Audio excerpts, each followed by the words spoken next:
You're listening to Ernestly Speaking, the only weekly podcast that covers friends, foes, and anything that goes. And now, for your badass host, Ernest Owens. And we're back for another episode of Ernestly Speaking with your host, Ernest Owens, myself.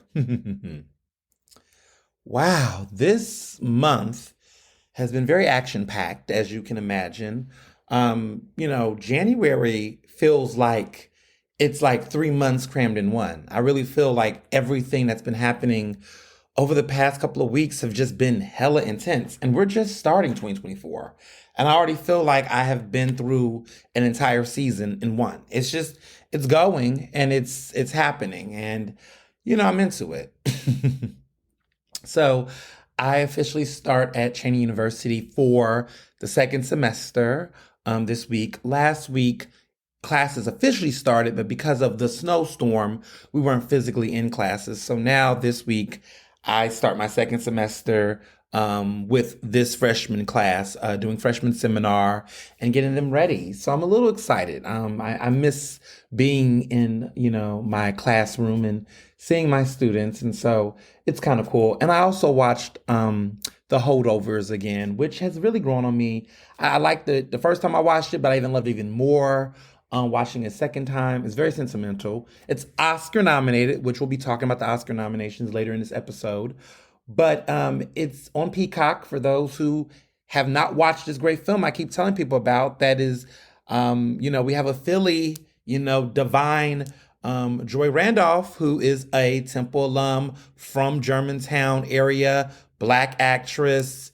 She's been Tony nominated in the past, and she now has an Oscar nomination for Best Supporting Actress. Her performance in this film is spectacular. There was a lot of buzz about Danielle Brooks. I was one of those people, but after seeing this, I started to understand why this woman has been sweeping every supporting actress category on the radar. So I'm a little excited about that. Got some big news at the end of the episode, but I'm full of jittery buzz and excitement, so I can't wait to get into everything. So my past week has been great. I'm back at Cheney this week, so Professor Ernest is back in session. But I also celebrate an anniversary. On Friday, this past Friday, I made 8 years at Philadelphia Magazine. And as you all know, January 2016, January 26th, 2016, I started as the LGBTQ editor. And then I became a columnist. And then I became a writer at large. And I became editor at large. And now I'm political writer at large for this incredible publication. Super excited, thrilled. The work continues. There's so many great projects I'm doing with them. But one of the things that I think about is when I first started there, how there were so many people that doubted that I was going to stay. Some people were like, oh, he's only going to be there for a couple of months. A couple of months became a couple of years. A couple of years became half a decade. A couple more years has become nearly a decade. And through all of the changes, I came in right before Donald Trump got elected. I made it through a pandemic. I made it through a racial uprising. I've made it through several of different political changes and mayors in between. And to be on this side of it is nothing short than an honor. A lot of times, a lot of people who are specifically Black in magazine culture don't last that long at magazines, actually. Magazines are very different from newspapers because it's a very elevated product, or it strives to be. The writing quality, the, curation of photography and art and all of those things. And, unfortunately in this industry, these types of, niche publications and outlets oftentimes don't have people that look like myself in them. And throughout my career, I've worked to make changes as much as I can with the power and influence that I have.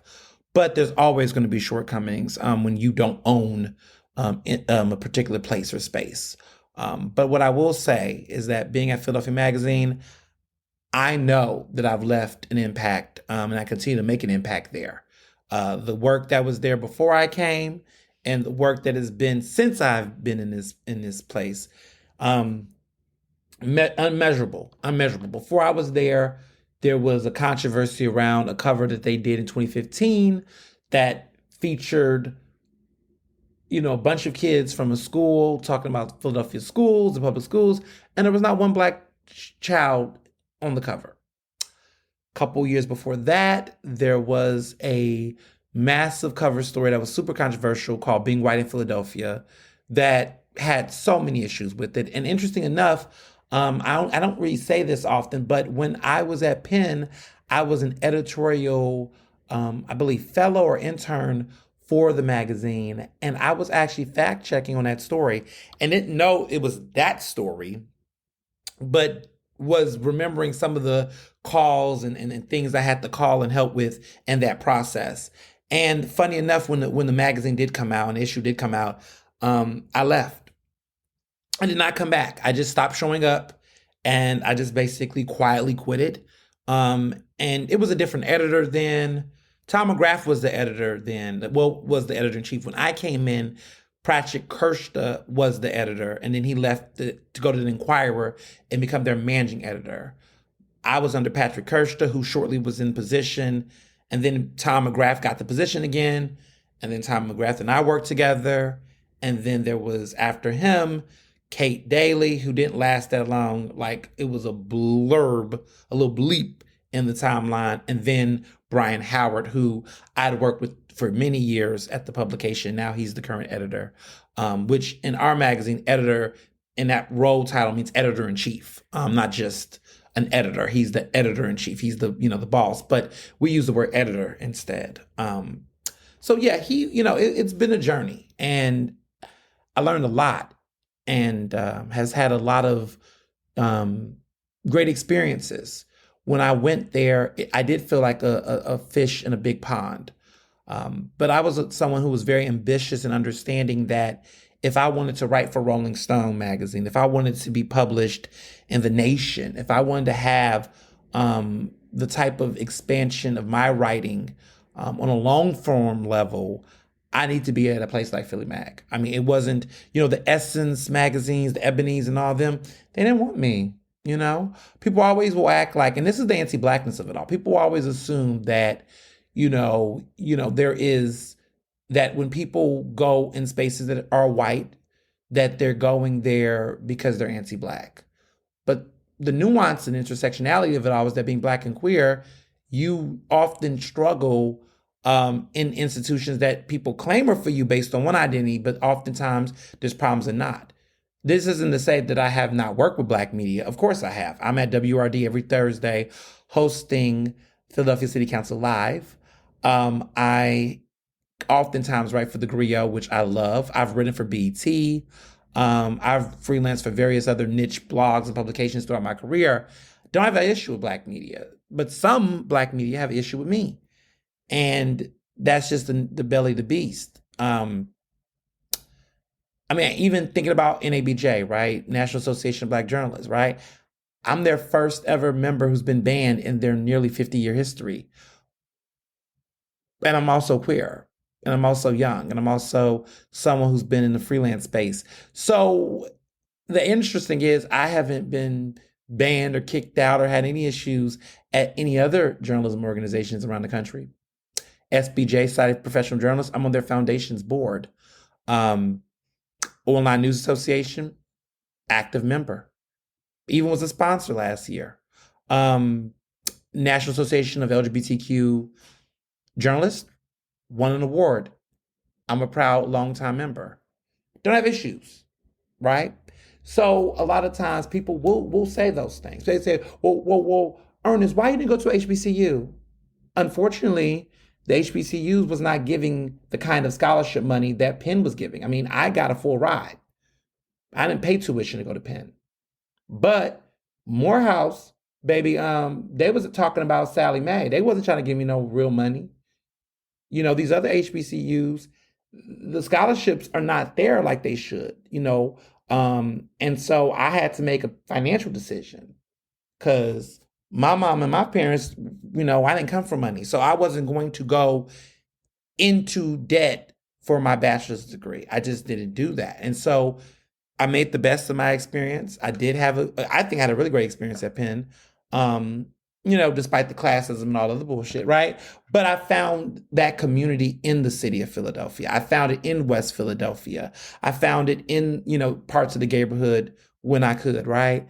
I found opportunity and experience outside of those confines. And the truth of the matter is that as I get into my adulthood, well, I'm in it, but as I really get into my grown ass adulthood, because there's a difference, um, I began to realize that every institution, every place, every any of these places, right, are not going to give you automatically whatever experience you're expecting to get as a Black person, as a queer person, as a Black and queer person, as a Black woman, as anyone, right?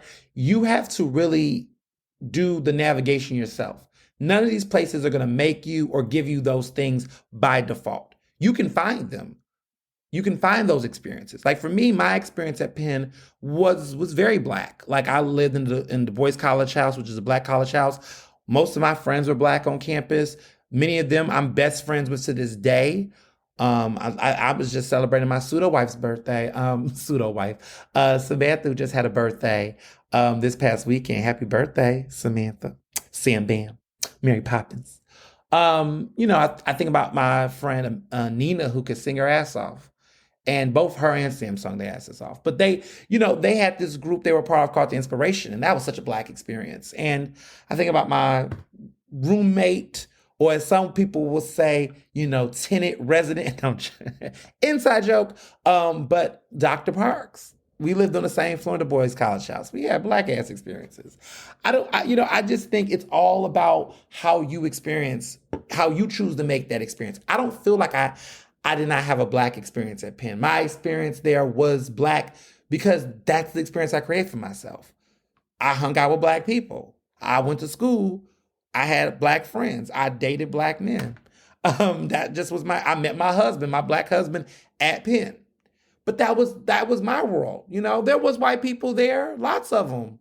But that wasn't the frame of mind that I think of Penn. Like when I talk to a lot of my friends, when we look back at our years at Penn, we talking about shit that happened with our Black friends and foes and anything in between, right? It's not like, it's almost like you knew white people were there, but it was so much other things going on campus and in our own social circles that it didn't feel that way for us.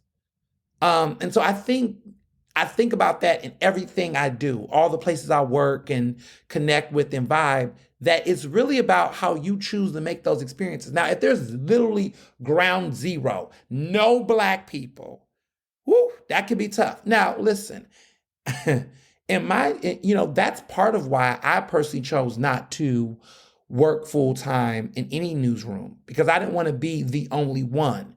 And if I was the only one in certain newsrooms, baby, I was working from home. I was working remotely. I was on contract because I just didn't want to feel those microaggressions, those weird experiences. And even my husband and I, now we talk about Mr. Johnson, who is at City Hall, which is hella Black. We got a Black mayor again.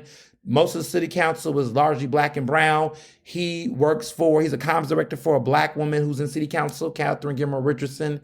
His experience, his work experience, his co-workers are all Black, like most of them actually. And it's just weird because we was able to you can be successful, you can create these experiences, and you can also do it and find Black people. There is a Black professional class in Philadelphia. We are out here. And I think sometimes people just sign up to go to these very niche, spaces that are like, oh, this says Black, so therefore that's the only opportunity I can carve out. That's not necessarily always the case. I have tried in certain spaces to be a part of certain, Black, quote unquote, labeled Black spaces. But as you all know, not all of your skin folk are your kinfolk.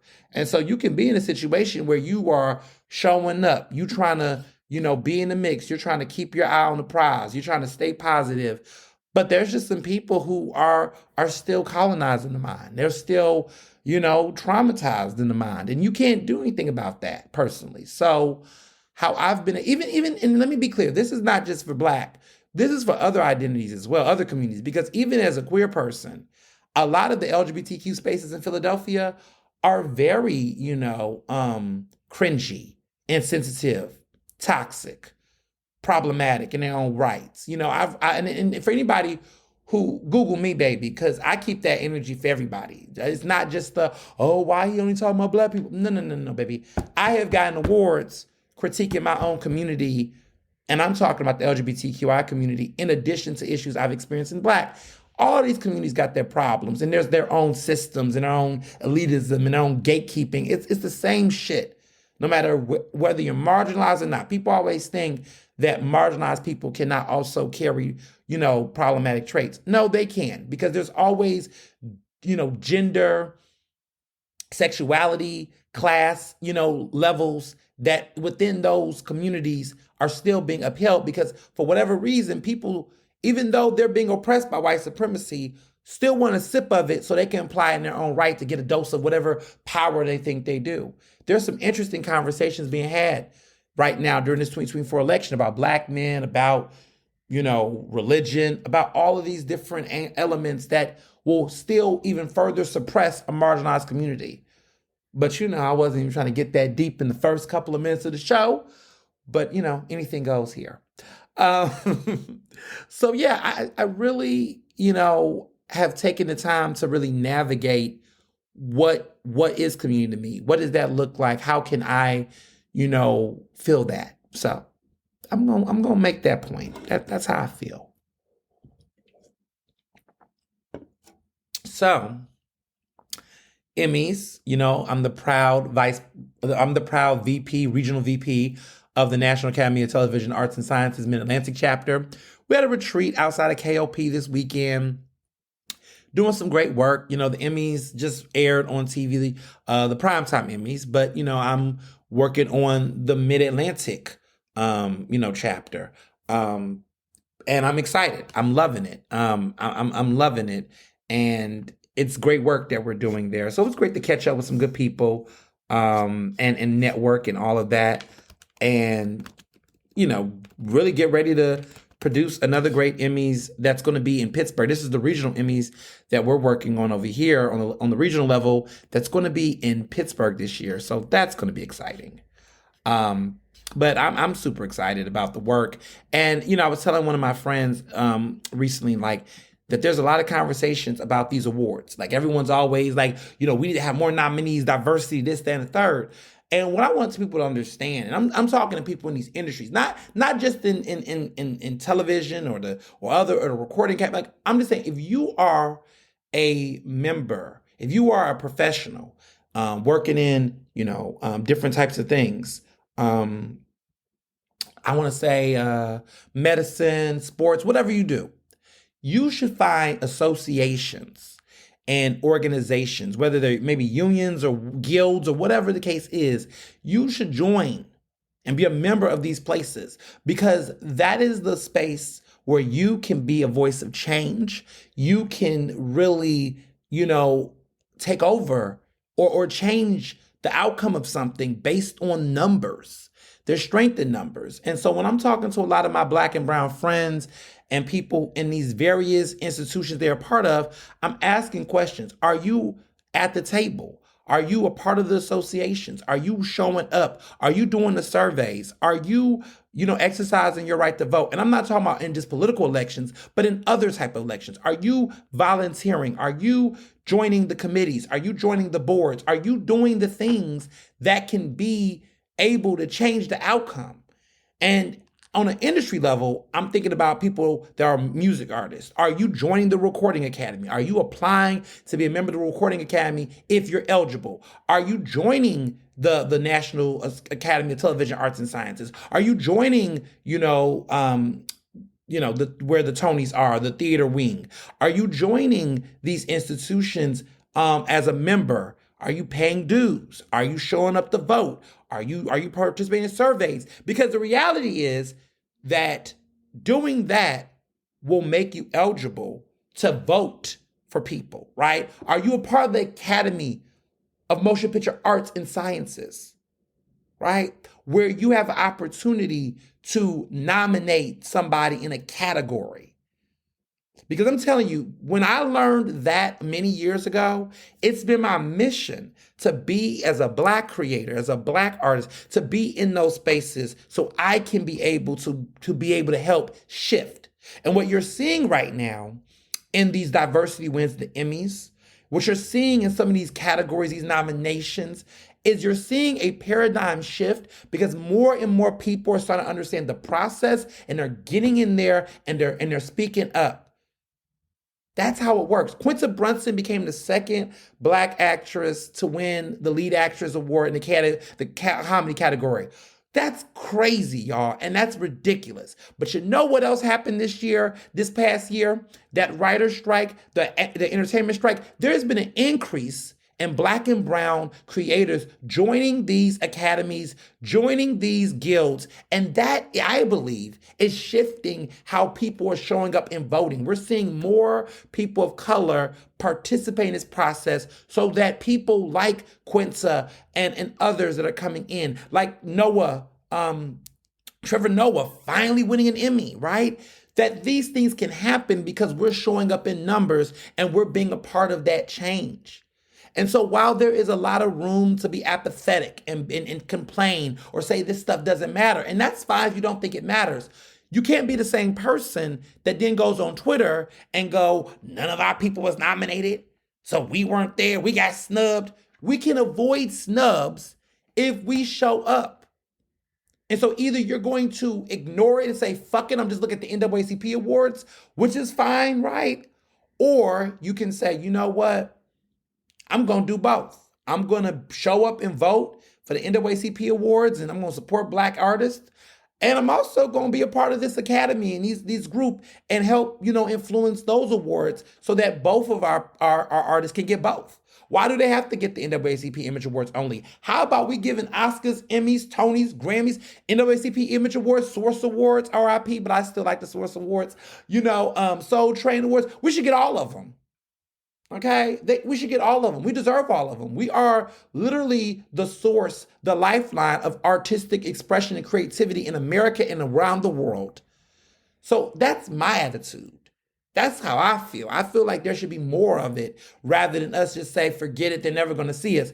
They don't control this if we actually show up, because we have. And when we do, we take over. We turn it out. I do not think for 5 seconds that the massive increase of Black and brown creators joining the academy, being a member, being engaged, voting, that Niecy Nash finally got an Emmy, right? You got people, even newcomers coming in, like Ayo from The Bear. New people are even coming in and getting opportunities right faster. They're not having to wait.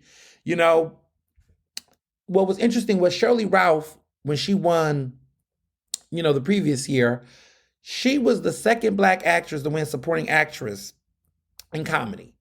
Now, another Black actress, the actress from The Bear, just got it a year later. There's been 2 consecutive Black women who won supporting actress in comedy. And this year, we even see a Black woman winning lead comedy and a supporting actress at the same year.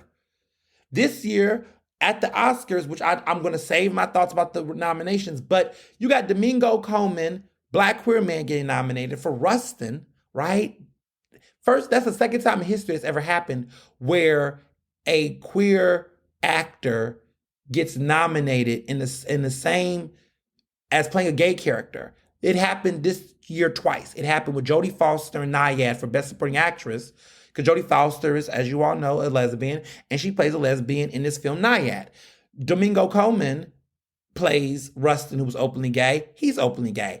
This has happened previously by Ian McKellar, who was in Gods and Monsters back in the 90s. He's openly gay. His character was openly gay. That's never happened outside of Sir Ian McKellar. So this is nominations. These are not wins yet. It would be wonderful if one of them will win, but it's unlikely. But just the mere nomination is a big deal.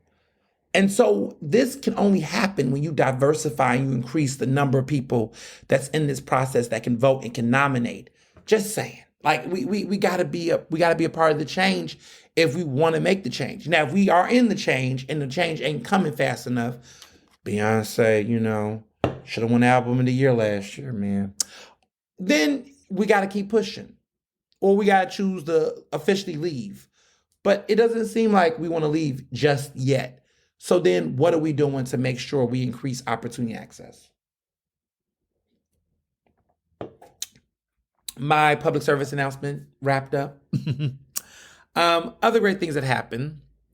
I was proud and honored to break the news that Two Locals Brewing Company, which is co-owned by my good friend, Richard Calor, who is a millennial. He's Black. He has a brother who also co-owns this. They're the two co-owners of Two Locals Brewing. They just opened the first Black-owned brewery in Pennsylvania. Yes, the first Black-owned brewery in Pennsylvania is right here in University City. It's right connected to U City Square, which is around 3675 Market Street. Their location is now open. I had the honor of breaking the news that they officially opened on Friday. They are in partnership with Liberty Kitchen, who has some incredible hoagies. I heard about Liberty Kitchen hoagies, but it wasn't until I finally sunk my teeth in them that my world changed. And now I can't unsee or untaste it. But those hoagies are delicious. Now, Two Locals Brewery. I'm not a beer drinker, but what I will say is I was able to sip on one, and it was good. It was good for what it was. I'm not a beer taster, but all I will say is a person who has an aversion to beer, for me to sit and drink a half pint or maybe a third of a pint, I don't think I did a half, but probably a third. But for me to drink that much and not be disgusted, I bet you if you had it as a beer drinker, you might even love it more. But I thought it was great. I was impressed. They have their own in-location brewery. They know how to make beer. These two dynamic brothers are incredible. And I remember Rich, when he was doing the microbrew kit in his own backyard, like in the kitchen with the microbrew, trying to test out things. Then they went from testing out the beer to then canning the beer and then doing their own thing with the canning.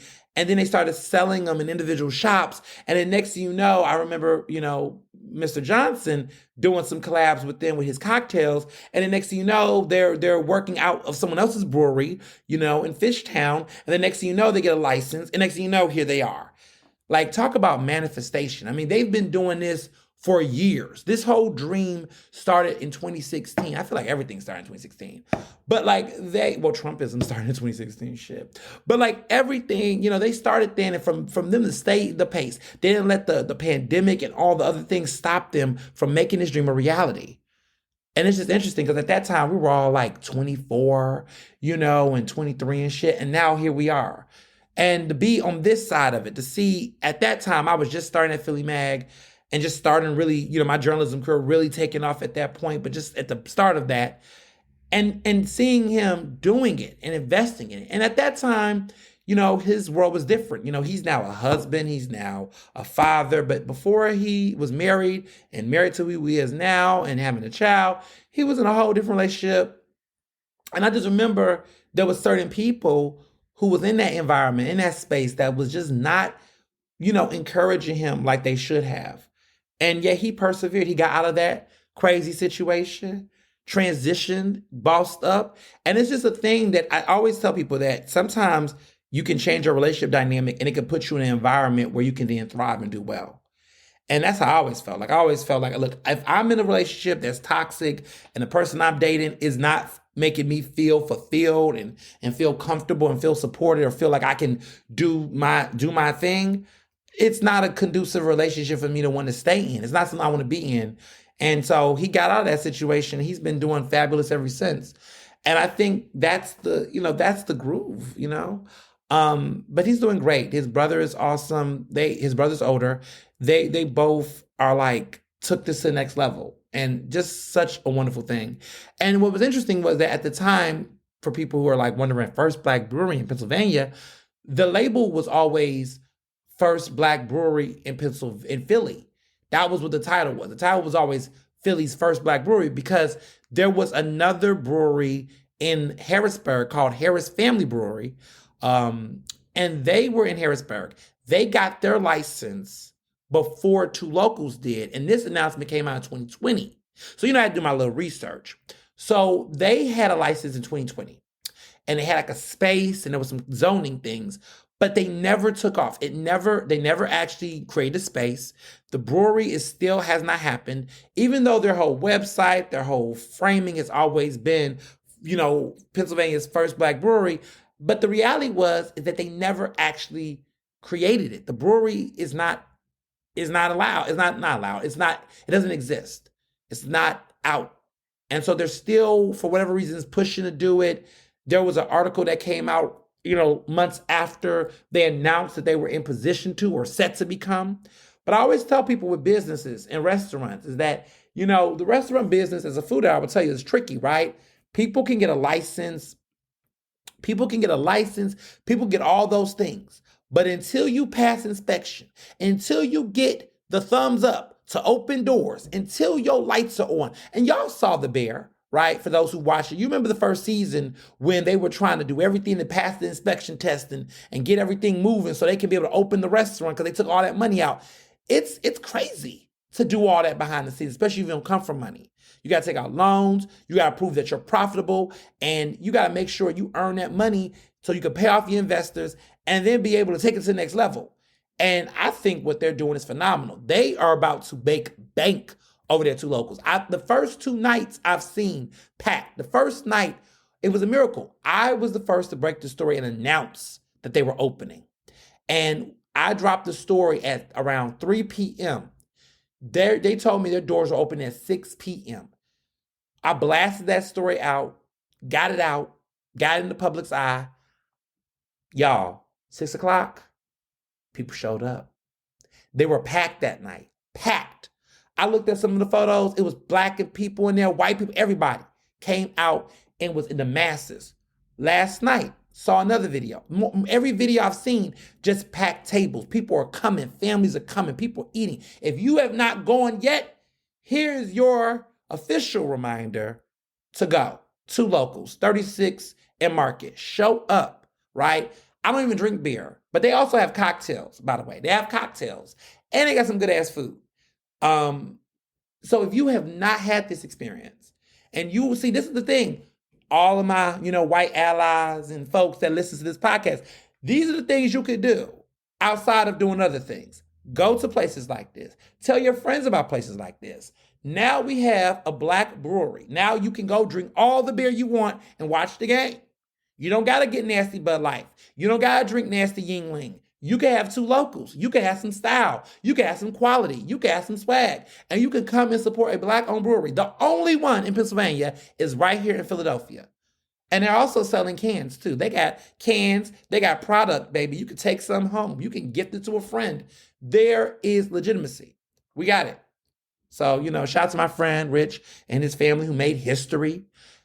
I'm just proud and pleased that they reached out to me to break this story. They could have went to a couple other places, but that's what it means to build relationships, to, look out and again, build that black community, build those relationships that are not necessarily conscribed to a certain organization or group or so and all that. You can create that in your own network. So, just saying. Went to Wayne, PA. Okay, I was out in the suburbs. Folks was hitting me up like, what you was doing over here in Wayne? I was in Wayne, okay, to go to At the Table BYOB, which is one of the best restaurants I've been to in the suburbs. I kid you not. I am not lying. I am not bullshitting. At the Table had me at the table, baby, and not on the menu. Get into the food. Get into the menu. First of all, we had a tasting menu. Some of the best oysters I have had, period. They have this oyster spread. You got a bump of caviar, $15. Their caviar is so done right. First of all, no one should be eating caviar in a jar. Well, if you have a jar, what you eat the caviar in, you should not be eating out of a metal spoon. Any real G that is serving caviar either should be serving caviar on top of the food, on top of the dish, or they should be serving it in a pearl spoon. Caviar should not be eaten on a silver spoon or fork. They should be eating on a pearl spoon. And so I've went to some places and have had caviar. I've went to, Steak 48 does their caviar right. They serve their caviar on a pearl spoon. If you're not eating caviar on any pearl product, if a restaurant does not have a pearl, accompaniment for you to enjoy the caviar, then you should not be eating caviar at that place. They do not know how to serve it, and they may not even know how to prepare it. I would be scared. But at the table, they definitely did. Attention to detail. Great food. They have a tiramisu espresso martini. And y'all know I don't really like coffee. But if more espresso martinis was served with a tiramisu foam on the top and the cute little, sweet little, baguette they had going with it, then I too may be espresso martini connoisseur. However, this place did it and was divine. It's worth the drive. It is like a 30-minute drive. But let me tell you something. You can either Uber if you're going to drink, because I did a wine pairing. It's a BYOB. And if you forget your bottle, y'all, they got a liquor store right across the street. However, they also serve wine there. They have a Pennsylvania licensed Italian wine distributor, and they also have local wines. And every wine pairing they had with my meals was great. We did the tasting menu. We had pheasant, which to me is another poultry. It is poultry, but we had pheasant, not chicken, pheasant. And it was really good. We had pasta. We had all kinds of great dishes. I was highly impressed with the cuisine there. The chef knows, and I loved it. I was very, very impressed. So I'm really ready. And I'm hype. Yeah, highly recommended. Highly recommended. For sure. So outside of that, I want to update you all on, the beloved and my beloved friend, Sharice McGill. The memorial service for her was this past Friday. I didn't go because I don't know if y'all know this, but I talk about it often, but I'm not really a funeral person. I've never been one to go to funerals. The last funeral I went to was over 10 years ago, 2013, when my grandmother passed, who was a pillar of my life. But since then, I have not gone to a funeral service. And honestly, it's an emotional thing for me. I always support in lieu of flowers. I donate to charity. I'll do any of the things, but funerals is not my thing. When I became PABJ president in 2021, at the start of 2021, there were two major deaths. I believe it was Cody Anderson from WRD Radio. It was also another death of Brian Monroe, who was a former NABJ president, who was a mentor to me, passed away. And as president, traditionally, PABJ presidents would be invited to go to funerals. I'm just not a funeral person, unless it is an immediate family member or an immediate, best, friend. Yes, of course. But outside of that, it's just, it's hard. It is really hard. And so, for those who want the update, there is an update on how the public can support her. And, I want to take that time to talk about it. There is an article I wrote on Eater Philly's website, and it's on the website. So you can go scroll down on Philly.eater.com. Put Philly.eater.com. And you can, and the article is called "Here's How You Can Remember the Life and Legacy of French Toast Bites, Charisse McGill." And also, the link is in my bio as well. So if you go to the link in my bio, there's the article there, and you can, read up on ways that you can show up and support. The big ask now is, outside of flowers, is that you can donate to a legacy fund that is being named in Charisse McGill's honor. And that money is going to help. Also, that money is going to help go to her daughter Madison's college fund. Madison, I believe, is either 18 or about to turn 18 years old. And she is, going to go to college. She's going to continue to support her family's business.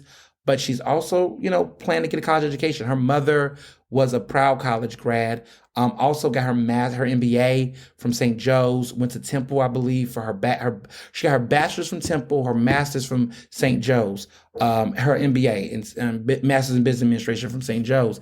And this is big, and this is important for the family to continue to support. So the McGill's family has requested, in lieu of flowers and the gifts, to kindly make a donation in Charisse's name to the Farmers Market Coalition. I put the hyperlink in my article where donations can be sent to the Farmers Market Coalition to support the Charisse McGill Legacy Empowerment Fund. Donations can also be made towards her daughter Maddie's college fund. So by all means, take advantage of that, really show up. I've heard thousands of dollars in donations have been already given. So thank you to the people who've done that. My story is the only story out there so far that's actually promote the resources. That's what kind of sometimes pisses me off about media, and I'm just going to keep it 100, is that a lot of people jumped on the bandwagon of mourning Charisse in media outlets. And mourning is a part of grief, right? And I get that. However, I told people that it wasn't just enough to break the story about her dying, but to also remember her legacy and also be able to give the community opportunities to properly pay their respects and give resources to support her business and support her family, right? Her daughter is definitely grieving right now. And any resources our community can do to help Charisse, we should do it, because the way that Charisse have shown up for the community, for restaurant owners, for folks, for the youth, we should show up for her as well. So by all means, if you can donate any amount, whether it's $25, $100, or whatever you can donate, please do. The link is in my bio on Instagram and on Twitter. And then lastly, I want to talk about the James Beard semifinalists. The James Beard semifinalist list came out. Philly, of course, is in there. Shout out to Philly. Some big things, some big highlights. So My Lou, which is in Rittenhouse, is being nominated for Best New Restaurant, which is dope. It's not nominated, it's a semifinalist. So let me clarify this real quick, because y'all gonna be like, huh? What? Okay. So James Beard does two things. They do a long list, which are semifinalists. Then they do a short list that's going to come out in April, and those are the nominees. And then, of course, or nominees or finalists. So we say semifinalists and then we say finalists. So finalists are basically nominees. Semifinalists are people that's on the short list, the long list. The long list basically means that these are the people that are in consideration. To be a James Beard semifinalist, it's still an honor, y'all, because what it means is, for starters, you are basically the creme of the creme in the conversation. If you don't become a finalist, bummer, but it's not so much of a bummer, because what semifinalist tells you is that you're in contention right now, that there are people that they see you, that you're in conversation, and that your work is in this larger national conversation that is being seen by people all over America and around the world. So James Beard semifinalist is a big fucking deal. Of course, in April, the list will get smaller, and then you'll go from semifinalists to finalists, and then finally they'll announce in June in Chicago at their big, huge James Beard's Awards. So it's a big damn deal. And y'all know I love me some awards. So here it goes. So My Lou got nominated for Best New Restaurant. It's Girl Pastries, which has been around for over 100 years, y'all, got nominated for Outstanding Bakery. And everyone was shocked because they're not actually new. They're actually been around for a while. Also, Zenico Jimenez of Cantina La Marina is a contender for Outstanding Chef, which is a big damn deal. Also, Yun Fuentes of Latin American restaurant and rum bar Bolo is in the running for emerging chef. Now, this has been controversial because people have been like, well, wait a minute, hold up, wait a minute. Why is, you know, why is Bolo being, what's going on? Why is Yun Fuentes is being nominated?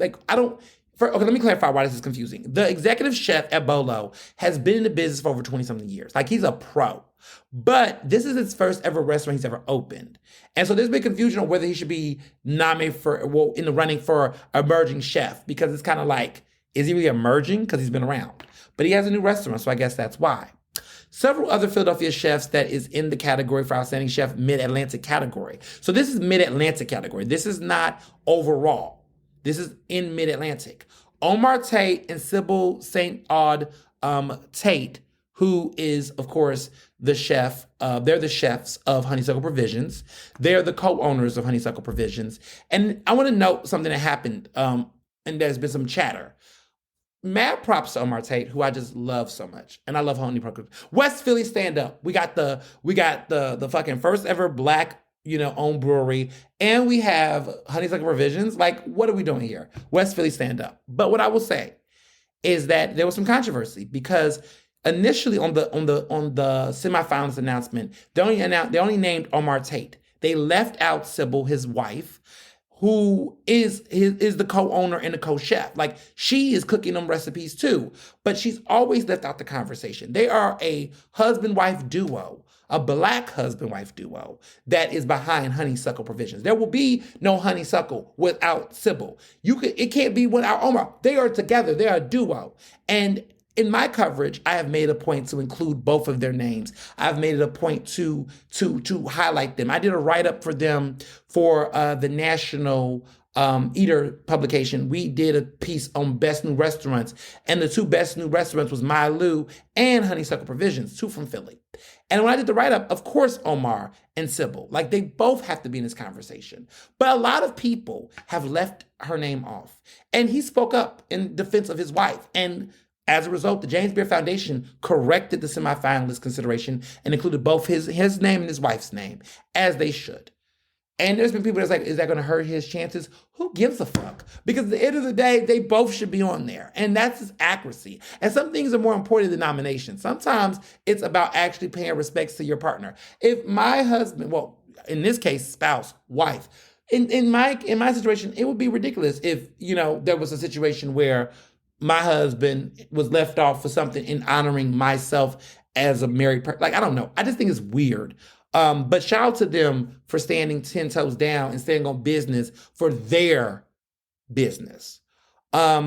Jesse Ito of Royal Sushi and Zakaya was also nominated. Carlos Apricot of El Chigaron and Randy Rucker of River Twice. All of them were nominated, as semifinalists. Also, even though this person does not live in Philadelphia, there's an incredible chef. Their name is Dame DeMarco. Now, how do you know who Dame DeMarco is? Because this chef is at Gas and Main, which I just visited last year. It's one of my last restaurants I checked out. Now, they're in Haddington, New Jersey, and they have an incredible restaurant there, which I raved about. And now here they are on, in consideration for a James Beard Award. So there was a lot of great Philly love. Now, people are claiming, Dane DeMarco as being one of the Philly chefs because, Philly love to claim Jersey. But respectfully, I gotta say, Philly is Philly. And, Dane DeMarco is Dane DeMarco. So, and Jersey is Jersey. So, I just want to, let it be known. You know what I'm saying? Just want to let it be known what the tea is. But that's that. So, finalists will be announced on Wednesday, April 3rd. And that will be the short list, the nominations list. Apparently, the selection committee will release the finalists on Wednesday, April 3rd. It's going down, y'all. April 3rd. It's happening. Finalists, this is kind of exciting. I'm super excited. I'm getting the jitters about this because I want to see who's going to make it to the end. And who's going to walk away from Philly with the James Beard Award? Hopefully we slay. Last year we dominated. We had some major winners and some major categories. So hopefully the same will happen here. So just speaking into existence and hoping it's going to work. So here are the big hot topics, the big stuff we've been talking about. So New Hampshire, right? New Hampshire just happened. And people are trying to figure out what's going on in New Hampshire, you know? As we all know, Ron DeSantis has dropped out. It's down to Nikki Haley. It's down to Trump. I know a lot of people are ready to throw up their hands and say Trump is going to win the election, the presidential election in November. I am telling you all that my theory on this is continuing to be proven, that that's not going to be the case, or it's not as close as people think it is. And I'm going to reiterate something. Now, last time we were in Iowa, Trump had about 49% of the vote, and Ron DeSantis and Nikki, played different numbers. This time around, it looks as though Trump got around 54% of the vote, and Nikki Haley got around 45% of the vote. Now, some of you all will say that, that's, wow, well, what does that mean? What it's telling me is that Trump should be blowing her out. Like, he's not blowing Nikki out, meaning he's winning, right?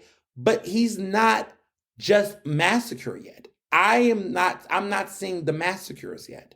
South Carolina is next month in February, but we have not seen the massacres. And I mean, they eventually will come, maybe, maybe not. But there's something to be said by the fact that these numbers are not like outstanding. Like if Nikki is just such a bad candidate, why is she doing so well like this? I mean, a win is a win, but this is not enough. Like people are telling her drop out. Like the chair of the RNC is telling Nikki Haley to drop out so that we can focus on Biden versus Trump. Why? This is an open primary.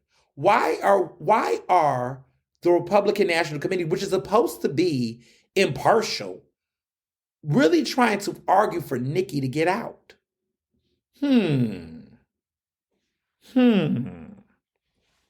This reminds me of 2016, y'all. And I'm not talking Republicans in 2016. This is reminding me of 2016 with Hillary and Sanders. Remember when everyone kept telling Bernie Sanders, drop out the race. He took too long to drop out. The reason why is because because now we can talk about it now. It's been 8 years, so let's be real about Hillary. Let's be real about what was going on in that primary. What the Democratic Party was doing in some of those races, those primaries, was they was not allowed. They were blocking entryway for Sanders to get on the ballot in certain primaries across the country. They were coalescing behind Hillary aggressively. We know through the email links that it was not biased or impartial. Even the Republicans are not being impartial right now, clearly, the Republican National Committee, but the DNC wasn't either. They were very much behind the idea of gatekeeping and securing Hillary's nomination at all costs. They didn't play fair, and God don't like ugly, and we saw what happened. But there was some real funny play going on, and they were doing everything in their power to really just make it look like Hillary had a coalescence of voters. Now, at the end of the day, I believe that Hillary was going to win the nomination. I don't think Sanders would have pulled it off. However, I don't think that the narrative of a groundswell Hillary victory would have been the same if the DNC wouldn't have not gotten in the middle of the election. I mean, when you look at Debbie Wasserman Schultz, who was then the chair, when you look at some of the conversations being had about the way that debates were being done in forums, I mean, it was a lot of shit going on in 2016. When you take all that in consideration, you begin to realize, okay, they really played games. Because when you look at I think it was Michigan, right? Sanders had won Michigan. And if you remember, Hillary lost Michigan in the general. So what we're finding out here is that I think that the longer Nikki stays, you're going to see division amongst the Republican Party and Republican voters every fucking step of the way. I wonder if of all these primaries, it's going to keep being 55-45, 48-52. Trump is not sweeping. To me, when Trump gets 60% of the vote, 2/3 of the votes, holla at me. That's a blowout. And let me tell y'all what I mean by a blowout, right? A blowout is when you can say a referendum. When you can claim a referendum, when you can say, I done beat your ass so bad, you can't even look left. We're not seeing it so far. It ain't over is what I'm telling y'all. And I'm not saying that I think Nikki's going to win, but like Hillary, when you have a case, I'm trying to get my thinking together because I don't want to overwhelm. But let me just keep it simple with Hillary before I move. When I think about it, right, if we saw Hillary go against Sanders to the very end, we would have saw how very divided Democratic voters were on Hillary. And what that would have told us is that the group of people that did not support her, how was those voters going to be engaged for the next several months? Were they going to convert to support Trump, or were they just not going to show up to the polls because they really did not like Hillary? And I think there was a combination of both. And no one wanted to look at that data and pay attention to it because they were so fixated on just getting the nomination that they didn't consider what the general race is going to look like. What I'm telling you all right now is I think that is what's happening with the Republican Party. And I'm going to tell y'all something else. I don't think it's happening with the Democratic Party. And I'm going to tell you why. Because as much as everybody's talking shit about Biden, baby, Biden won in New Hampshire. But here's the gag. Here's the gag about New Hampshire. The gag is that Biden did not actually register himself as a candidate to be on the New Hampshire ballot for the Democratic primary because he did not appreciate how New Hampshire decided to do an early primary that he felt like did not go in lock and step with the Democratic primary calendar that was happening everywhere else. Biden did not submit his name on the ballot in New Hampshire. So what people was expecting was who is going to win on the Democratic primary ballot. Guess who won? By write-in votes. Joe Biden.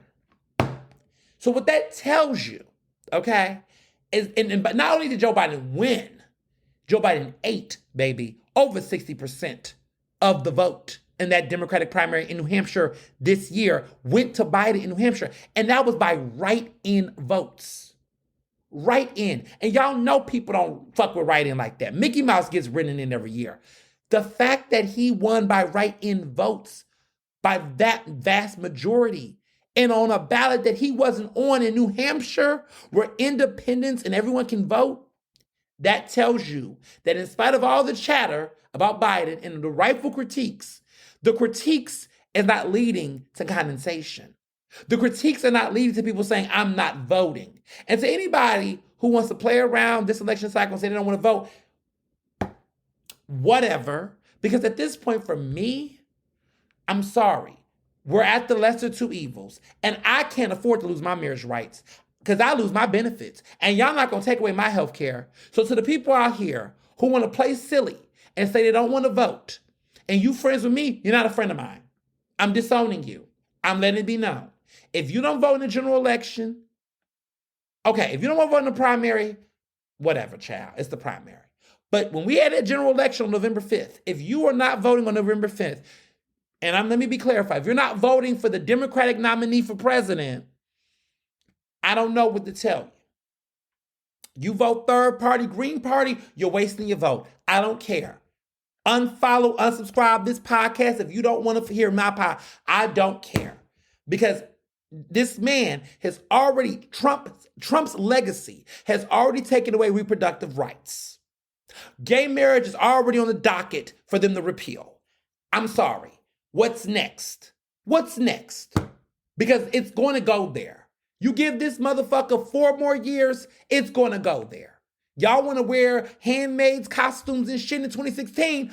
Thought that shit was funny. Hee hee hee ha ha ha. We didn't get there, but we might go there this time.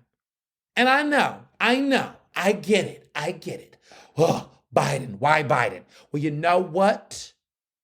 If y'all actually coalesced and caucused for an opponent, if y'all actually, supported Julian Castro like I told y'all to, well, I wasn't on this podcast yet, but Julian Castro, y'all, was my personal favorite in 2020 for president. I love Julian Castro. That really should have been the Democratic presidential nominee, okay? My personal opinion. But y'all was trying to give Bernie Sanders another go.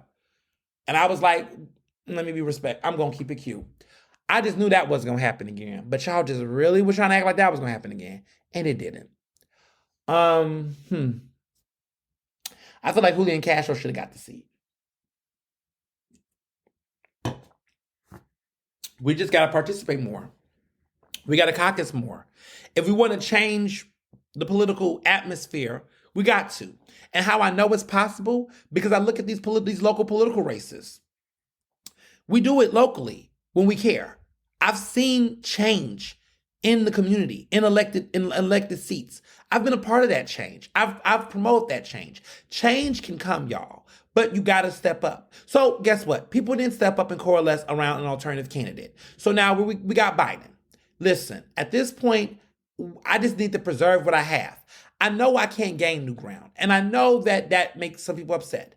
But you know what? We got to preserve the victories we have. We got to preserve the victories. We got to preserve, Obamacare. We got to preserve reproductive rights and make sure there's no national ban. We got to preserve LGBTQI rights. We got to preserve all types of social benefits and services. We have to preserve our infrastructure bills. We have to preserve these things, y'all. I'm sorry. Like I can't afford, none of us can afford to lose any more things. If anything, we got to have maintenance. And maybe after Biden finishes, we can talk about expanding. And maybe we might expand with Biden on some things, okay? Because college affordability, y'all, even though there's not these massive, college debt tuition pays, there are some people experiencing it. He is doing little things.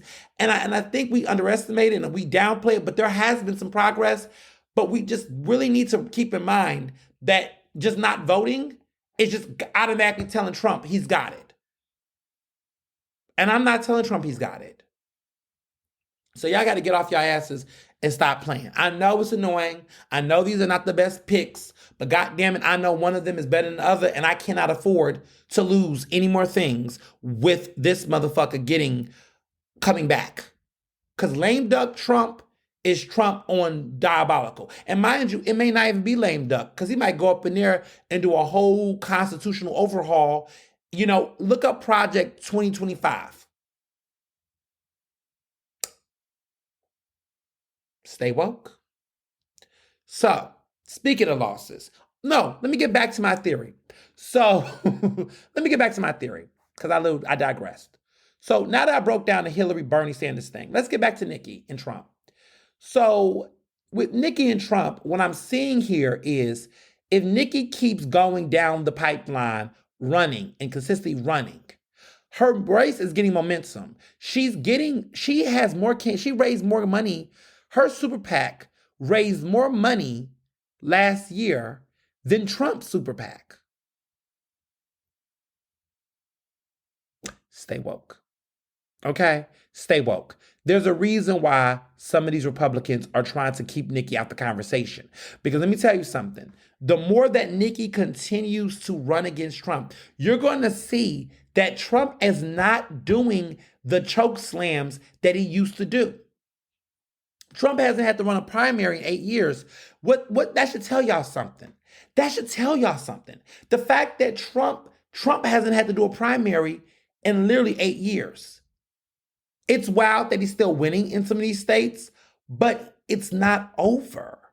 And what I'm saying is we got to see how much. If Trump keeps averaging 53, 55, or 54 in each of these primaries, right? 49% because of Ron DeSantis. I wonder if Ron DeSantis was still in the race, if Trump would have still won. Or would Trump would have gone so high? Because I have a feeling that New Hampshire would have gave Nikki the win. And I think Ron getting out and backing Trump is what gave Trump the boost. Because I think strategically the goal is that Nikki cannot win a state. I think people thought that New Hampshire was Nikki's best bet. I got to see what happens in South Carolina because that is her home state. But you know Tim Scott, who's a senator there, who she actually appointed, and this motherfucker backstabbed her. And so now it's looking like Trump might have a lead in there. Polling has been all over the place. I don't really get all into the polling. I just got to see what these numbers are giving. Because Nikki is just still holding on. And I think there's a reason why. Stay woke. So speaking of which, Trump lost his defamation suit. 83.3 million. Let me say it again. $83.3 million Trump has to pay. Okay? That ain't nothing to sneeze on, y'all.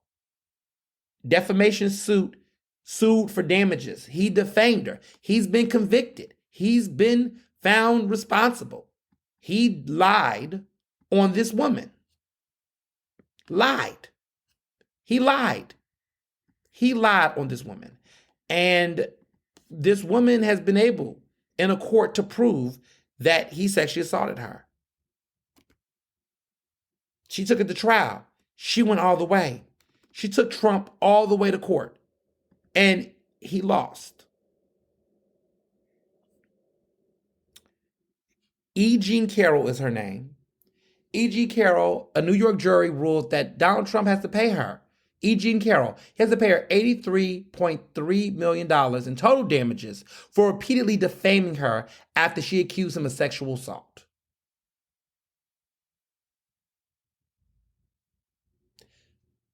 But this is a man that is currently running for president of the United States. So I don't know, man. That's some serious money that he's going to have to cough up. Now, Ms. Carroll has said that she's going to do a lot of really meaningful things with this money. She's not just going to go away and run off to an island and just live her best life. She's going to still live her best life, but she's going to do some really good things with this money and make a big difference. So shout out to her and shout out to her winning. And, you know, that's what it's about, right? So she's going to make a difference. And I think that just the more legal hits that Trump continues to face, and it's not even the big ones he's dealing with the federal. This ain't even a part of federal cases. But this man is losing cases, y'all. And we just got to keep seeing him. Because if he gets criminally charged before this election, it's going to be wild. It's going to be wild. So we're going to see. Now, Philadelphia City Council opened back up last Thursday. Philadelphia City Council Live was back on air. I was there, of course, as y'all proud host on 900 AM, 96.1 FM, Progressive Black Talk Media. Your host, Ernest Owens. It was great. Council was great. Council's back. What are some of the big things I noticed about Philadelphia City Council this new session? We have a new City Council president, which is Council President Kenyatta Johnson. It's going to take me a minute to get used to saying that because I'm so used to saying Darryl Clark. Forever my president, to be honest. But Council President Kenyatta Johnson presided. It was a little shaky. I'll give him his props. He started the session on time, 10 a.m. sharp. It was shocking. I was like, wow, council was starting on time. There's no CPT, which is Council President time. You know, some other people thought I meant something else about CPT, but Council President time. He was not on Council President time. So CPT was not happening. He started on time. It was very robust to the point. Everybody came in, out. Everybody did their thing. All the new council people were there. One person that was absent, notably, was council member at large, Kendra Brooks, who is a member of the Working Families Party. But she's now minority leader. Her deputy minority, or minority whip, I would say, is none other than Nicholas O'Rourke, who gave an interesting speech. It was a 10-minute speech in which he was preaching, giving a sermon, giving a speech, giving a sermon, and singing. He sung. I don't know the last time I saw an elected official, sing. The vocals weren't bad, but they weren't his best. He has sung many times elsewhere. But I was like, okay, interesting. Um, other things that happen, there seems to be a little back and forth banter between longtime council member Curtis Jones and Kenyatta Johnson, council president. Um, it was very interesting to see. Majority Leader Catherine Grimmer Richardson, who is very popular right now. She's been in the news getting lots of positive press. She was on ChatGPT. No, she was on ChatGPT. She was on Reddit, which I don't even listen. Reddit is the cesspool of the internet. I don't even go on Reddit. Child, Reddit is just ratchet. But she was on Reddit. She did an Ask Council person that really went really well. She responded to questions, got engagement, and got a lot of good press behind it. So kudos to her and her comms director.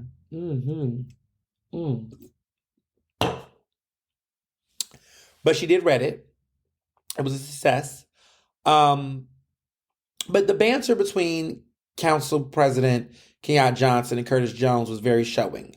Throughout the procedure, Curtis was, recognizing procedure and correcting Kenyatta Johnson throughout the session. Now, background, it was known that Curtis Jones really wanted to be the next council president. He really campaigned for it, but his colleagues went a different direction. And ever since then, he's been a little disappointed, to say the very least. I was up on the elevator with him as he headed to council, and I was surprised because I felt like I was running a little late, but he did not show up to the morning caucus in person. He kind of came when everything started. So it's obvious that there is some tension there. I don't know if it's tension or beef. It can't be pork because he doesn't eat pork, and I guess Kenyatta Johnson's a vegan, so he doesn't eat meat or dairy. So it's not cheese, it's not meat. I guess it's veggies. They definitely got some beets. Not beef, they got beets. Yeah, beets. They got beets. We don't call it beef, but they got beets. Because beets are tart, but also sweet, but earthy in the ground. So they got some beets for each other. I'm going to keep an eye on how this continues to play out. It was very interesting. But overall, I will say, Kenyatta was cool. I know it was the first day, so there was a lot of, banter and all of that. But I will not be on council this Thursday covering it because I'll be somewhere else. I'll be sharing more of that later in this episode. But it has been interesting to watch. It's been interesting to watch. I also should talk and share that PA state races are heating up. Pennsylvania state races, statewide races. The petitions are out. The primary, as you all know, is at the end of April. But petition signatures for state rep races are happening. And there are some heated races. But I'm going to focus on two races that are the ones that everyone's talking about. That's the 182, which is the Germantown, Mount Airy area, and the 10th district in West Philadelphia, which is currently occupied by Amin Brown. Now let's talk about West Philly real quick. Amin Brown is running for re-election. This will be his third consecutive bid, He won in 2020, first elected in 2020. He won re-election in 2022. Now he's running again for 2024. Now, as you all know, 2022 was rocky for him because he wasn't as popular within the party. He was a freshman that was shaking the table. Some of his criminal justice policies and ideals that he was pushing were unpopular amongst the party, amongst progressives, and so he had a challenger. Interesting fact, he won his race, but he was in a three-way. And they always call it the green, brown, purple race because Saj Purple Blackwell ran. Cass Green, who is a Democrat, but she's backed by the Working Families Party, and of course Amin Brown. So in that race, he came out on top, but he had less than 50% of the vote, which is very telling because what that means is that the majority of the voters in his district would rather vote for someone other than him. Well, interesting enough, he has since raised his profile, and it looks like the Democratic Party is going hard for him this time around. He had a petition signature event with none other than Congressman Dwight Evans and State Senator Vincent Hughes. That's a pretty big damn deal. But outside of that, He's already gotten major endorsements. Of course, shocking. Some of these endorsements are surprising because these public endorsements for him were not as abundant, but some of them were, right? So Jana McClinton, who was the Speaker of the House, Joanna McClinton, has endorsed him. She endorsed him last time. She's endorsing him again. Jordan Harris, who's Appropriations Chair, Majority Appropriations Chair, Jordan Harris is also endorsing him. Who else is endorsing him? That is a big name. Vincent Hughes, State Senator Vincent Hughes is endorsing him. He's been endorsed by several other colleagues, including Morgan Cephas. He's also been endorsed. Let me see who else. These endorsements are heavy. It's a lot of them, but I'm going to try my best to name the major ones. State Senator Sharif Street, who is the chairman of the Pennsylvania Democratic Party, has also endorsed Ahmed. So far, you got Joanna McClinton, Jordan Harris, Morgan Cephas, Morgan Cephas is the chair of the Philadelphia delegation. The majority chair of Appropriations Committee, Jordan Harris. The Speaker of the House of Representatives, Joanna McClinton. The chairman of the Senate Appropriations Committee, Vincent Hughes. And the chairman of the Pennsylvania Democratic Party, Senator Sharif Street. Those 5 have already come out to endorse Ahmed Brown. So it is heavy. They're coming heavy. They're coming heavy behind him. And he's going to need it because, Cass Green is running again. Cass Green is running again. And Sage Purple Blackwell is running again. So it's the battle of the colors. But it's looking like Brown's going to win again. He would be the front runner, in my opinion. So let's move to this interesting race in Germantown that is heating up. This race is heating up. It's heating up by the numbers. There's a lot of chatter. There's a lot of talk.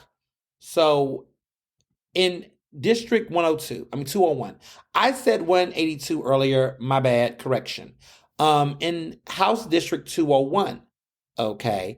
This is in Germantown. This is Mount Airy, Germantown area. This is a big deal for endorsements. It has been officially announced that Andre Carroll is running. A big thing happened this week. State Senator Anthony Hardy Williams has publicly endorsed him for state rep. Now, Andre D. Carroll, who's running for state rep in the 201 in that area, would be the second openly Black gay state rep. The first to do it was Malcolm Kenyatta, who is currently running for Auditor General. It should be noted that although Malcolm Kenyatta is running for Auditor General, he is also running for state rep. It should also be noted that although he is running for Auditor General, this man has never actually conducted an audit in his time, in his tenure, in any of his roles. And so, yeah. But the Democratic State Committee has endorsed him for Auditor General, in spite of the fact that he has not actually done and conducted an audit before. He'll be going against a Black Republican named Timothy DeFleur in November. It should be noted that Timothy DeFleur, who's a Black Republican, beat the Democratic nominee in 2020, actually, when Nina Ahmad, who is now council member at large, Nina Ahmad, that council person at large, before they decided to run for city council, ran for Auditor General, won the Democratic primary, and won the Democratic Party's nomination, I believe. Won the nomination, but lost to a Black Republican named Timothy DeFleur, who I hear moderate Democrats don't mind. He's well respected across the Commonwealth. He's not a Trumper. He appears to be a very reasonable Republican in his position as Auditor General. That's what's being said. It'll be interesting if Malcolm Kenyatta can pull it off. I've heard some different things. We'll see. But back to the 201. Andre Carroll's trying to be the second openly gay Black state rep in Pennsylvania. Now, he is being supported by a variation of various groups, progressive groups, but he's also being backed by moderates like State Senator Anthony Williams, who he was a staffer for a couple years ago. He's also, of course, been endorsed by Isaiah Thomas, who is his, mentor. He's a prodigy. I would say a protege to Isaiah Thomas. Many more endorsements I hear are coming on the way, but he has been, building his momentum. The momentum has been building. And this is because of the fact that Steve Kinsey, who was a long time, state rep in that area, has announced his retirement. He is stepping down. He's not running for re-election. However, he's going to finish his term to the end of, he's going to finish his term to the end of the year, which his term is up by the end of December. But he will finish out his term. But he is not running for re-election, which means this is an open primary. Now, let's get into what some of the things are happening here. Andre went against him back in 2022. Andre and him were split between 55-45, which is why I tell people that 55-45 is not a blowout. What it means is that if you're a first-time candidate, which Andre was, it would make sense for him to run against Kinsey again. Well, this time he's not running against Kinsey. He is the only person who is running again for this seat. And actually, and many have argued he's the front runner. He's running against a man named Johnny. I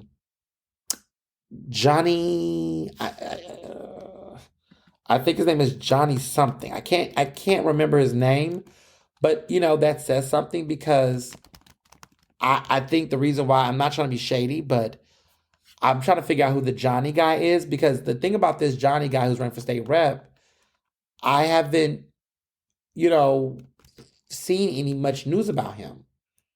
And so it's going to be interesting to see how he tries to build momentum in his race, because if you haven't been able to successfully, Johnny Patterson is his name, but I don't, this guy has previously ran for other seats that were not the 201.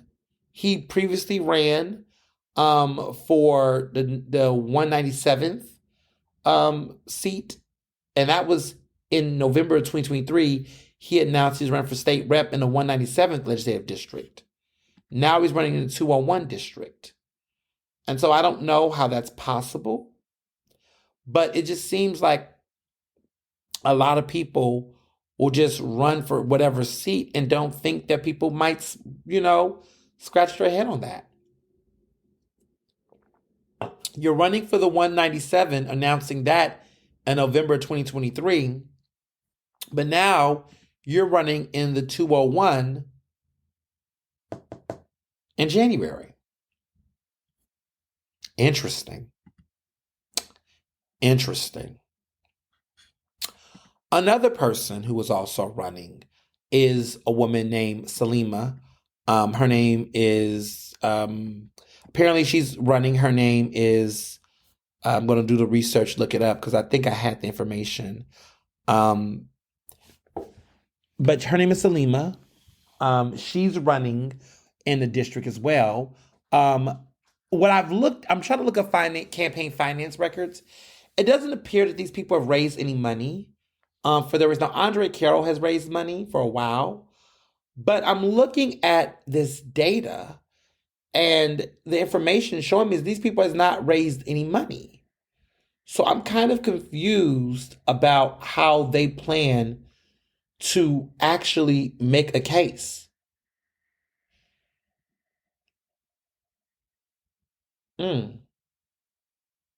I just find it really telling.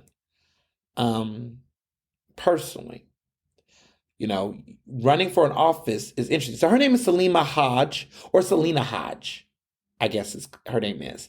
And she's also running for state rep.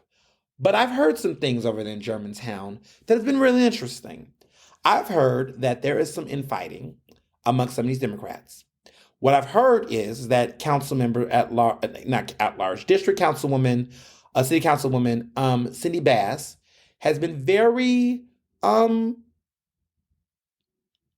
bitter or upset or obsessed a little bit about Working Families Party. She won her race last year for city council at roughly, 400 vote difference, which is a nail biter, a squeaker. She isn't really a fan of Andre Carroll, apparently, because he is, there are Working Family Party people that's supporting him. He's not a Working Family Party member, he's a Democrat. But she, I think, is afraid politically that if he wins this seat, that's going to lead to a potential challenger for her seat, and that Germantown is going in the Mount Airy area is going to be taken over by progressives, and that means she's going to lose her political power that she has. And so as a result, there's been speculation that she is propping up Selena Hodge to run. That's what my sources are telling me. And I have deep sources in these parts of Philly that I'm getting that Selena was either going to run, not going to run, has been up and down, but now there is a weird last minute interest. And what's even more telling is that the application deadline for petition signatures across the Commonwealth is by February 14th, Valentine's Day. And they must get at least 300 signatures to get on the ballot.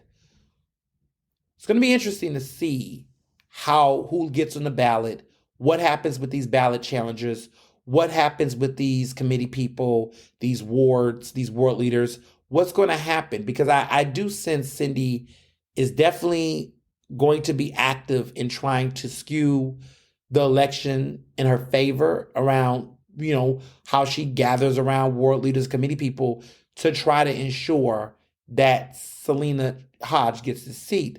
The issue is that I don't know if voters are going to be down with it. I don't know if I don't personally know if, one could argue that Cindy is the best messenger for this. Her popularity has been waning. I mean, she won her seat, but at the end of the day, that was one of the closest races. There were no flips for district seats, but that was the closest. And it was to somebody that a lot of people did not know about.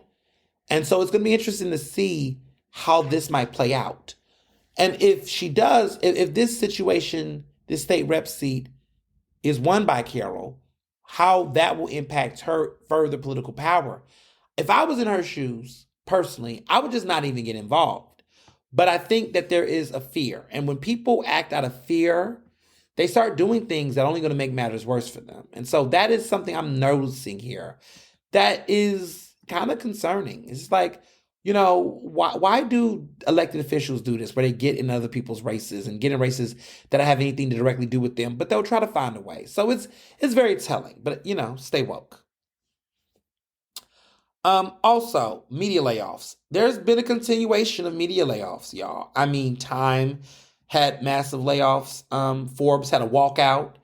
But the Los Angeles Times, they finally blew the whistle. 115 jobs were eliminated. Over 100 people were laid off at the Los Angeles Times.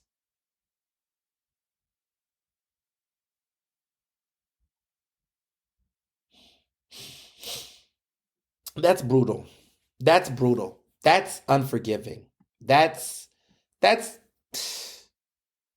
Listen, smaller newsrooms, right? You could do, that's like the size of 2 small newsrooms at best. But to cut that many jobs at the beginning of the year is just terrible.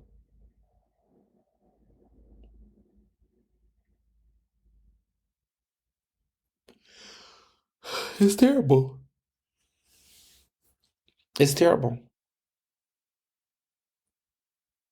In this regard, people can, file for unemployment as much as they can, but benefits, health benefits, all those things get impacted. That's heavy.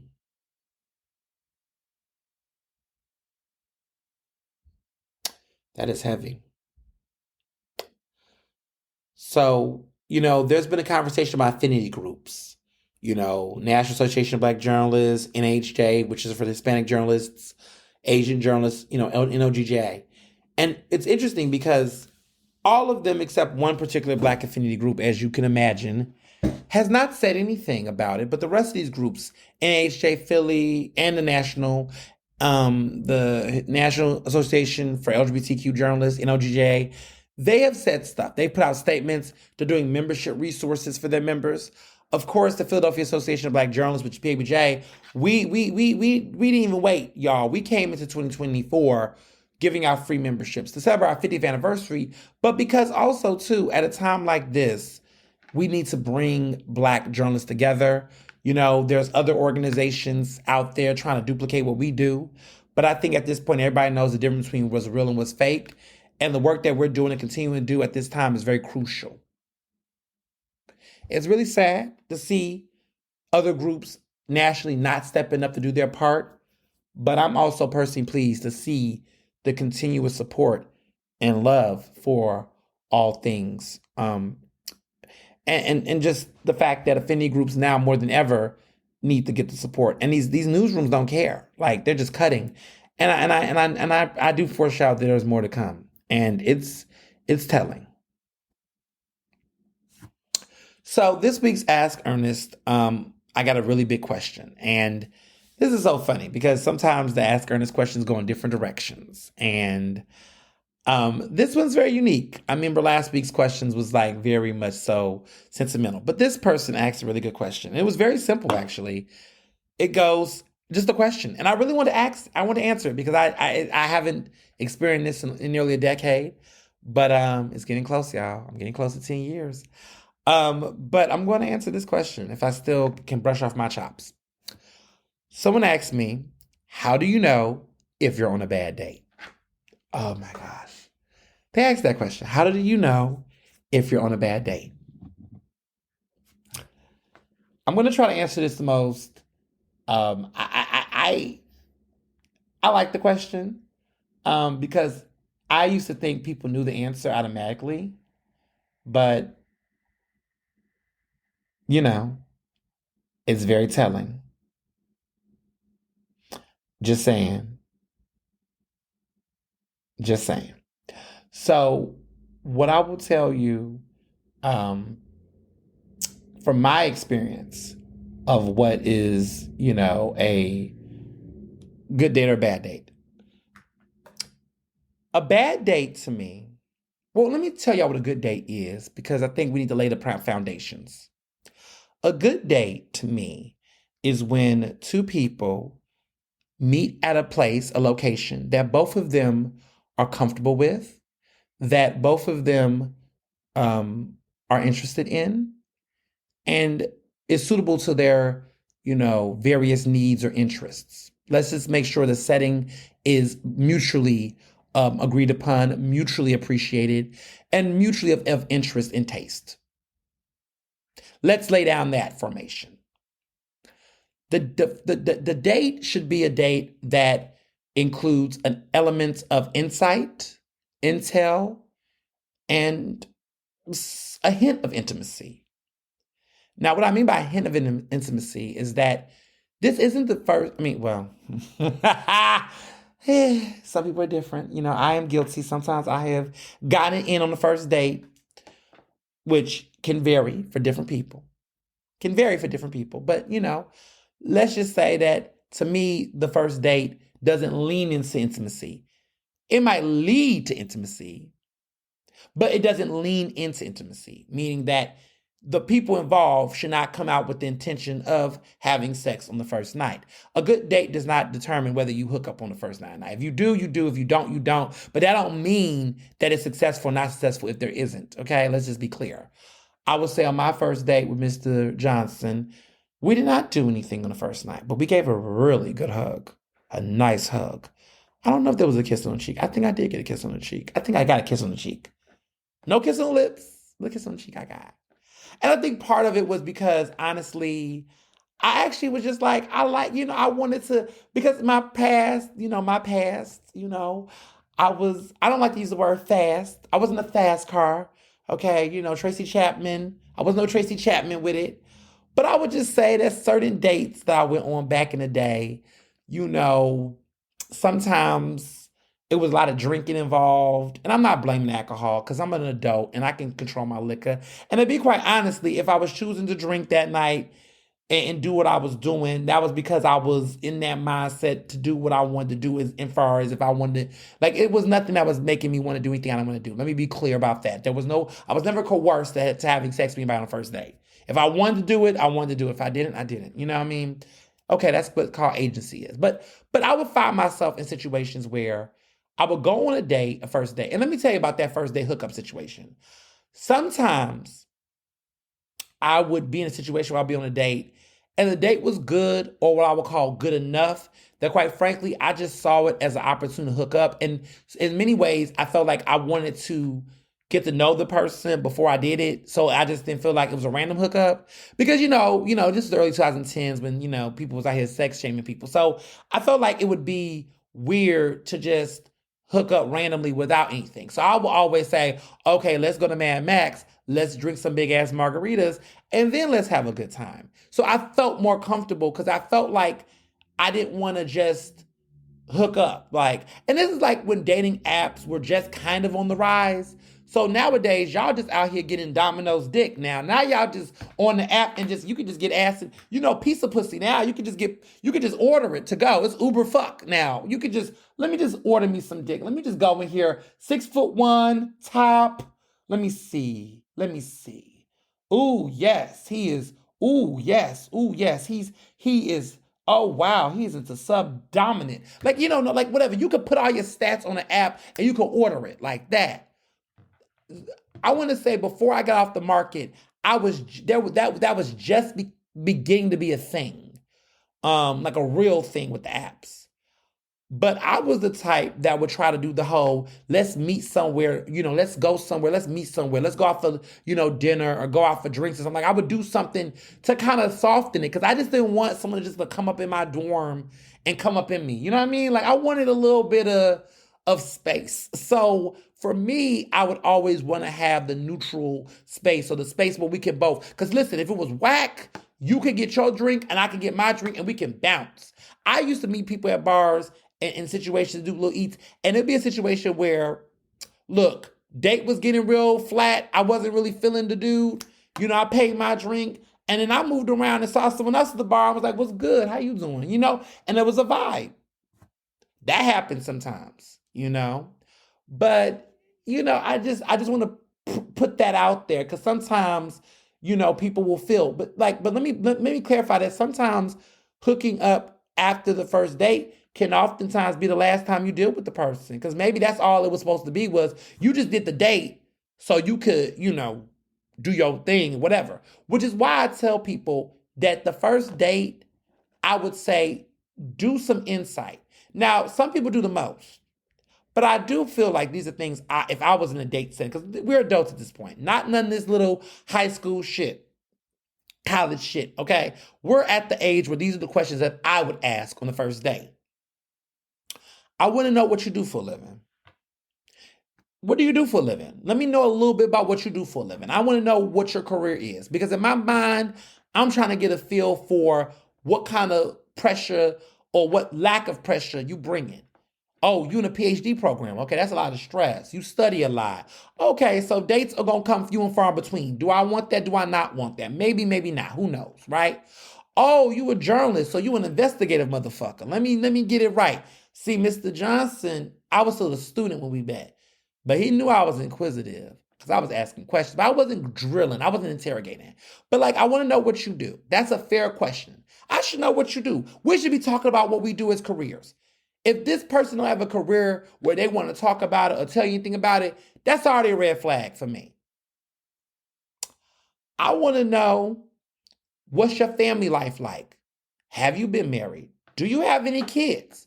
Any person that's ashamed to say they're a father or a mother is somebody that's going to be ashamed of you. We ain't doing that in our 30s.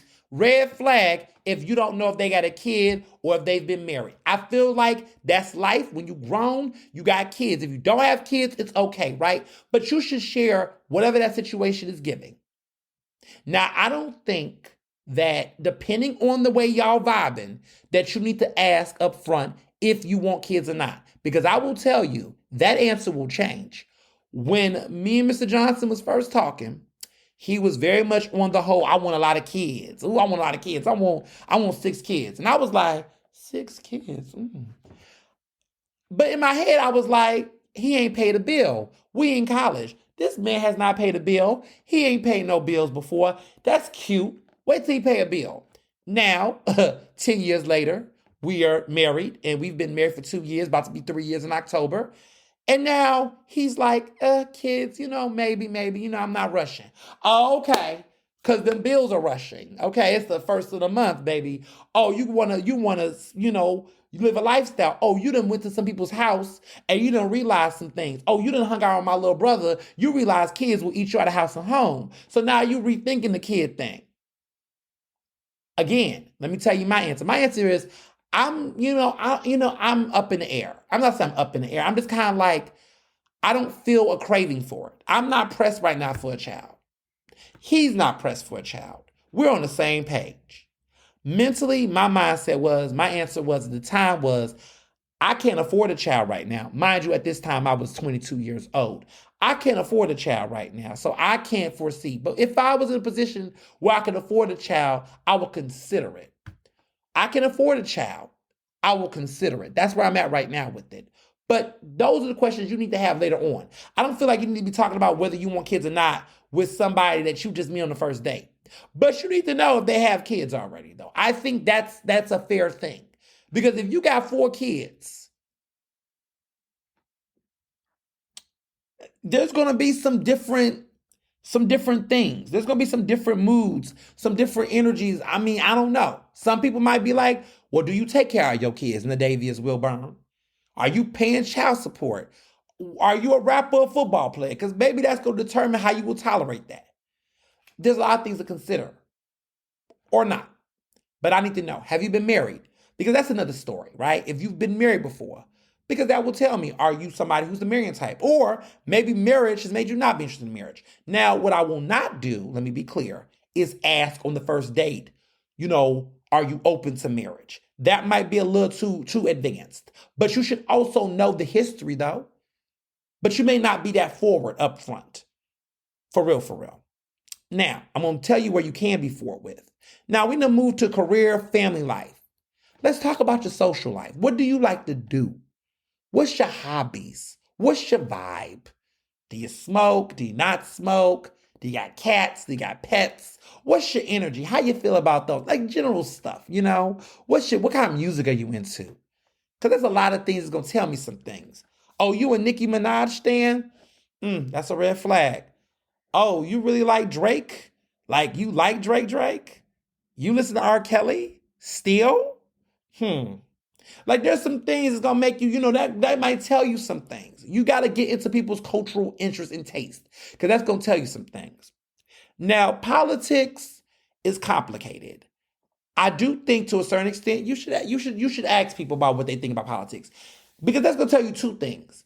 Is this person civically minded? Because if you don't know anything about politics, for me, that's a red flag. Like you don't vote. You don't really keep up with what's going on in the world and how it impacts you. For me, it's a red flag. It's a red flag. Education. I want to know what you care about. What do you study? What do you read? Does that mean a degree matters? Some people that's a no deal breaker. For some people it depends, right? But I really feel like, how do you think? What do you care about? Where do you think about the world? Like, are you a critical thinker? And let's be clear, degrees don't determine if you're a critical thinker or not, because there's a lot of people out here who got degrees like Donald Trump, and I don't know where the critical thinking lies, right? So there has to be that. Like, how do you process thinking? Like, what do you think? What are you passionate about? What are you reading on? What fascinates you? What books are you reading? What podcasts are you listening to? Like, what you are in this world? And then lastly, after the date, or closer to the end, once you've gotten a read, if you like what you're hearing, and if this person likes what they're hearing, then to me, you should ask, so where are you at relationship-wise? Do you see yourself in a long-term relationship? Are you just looking for casual encounters? Where's your mind at with that? I think that's when you ask that question.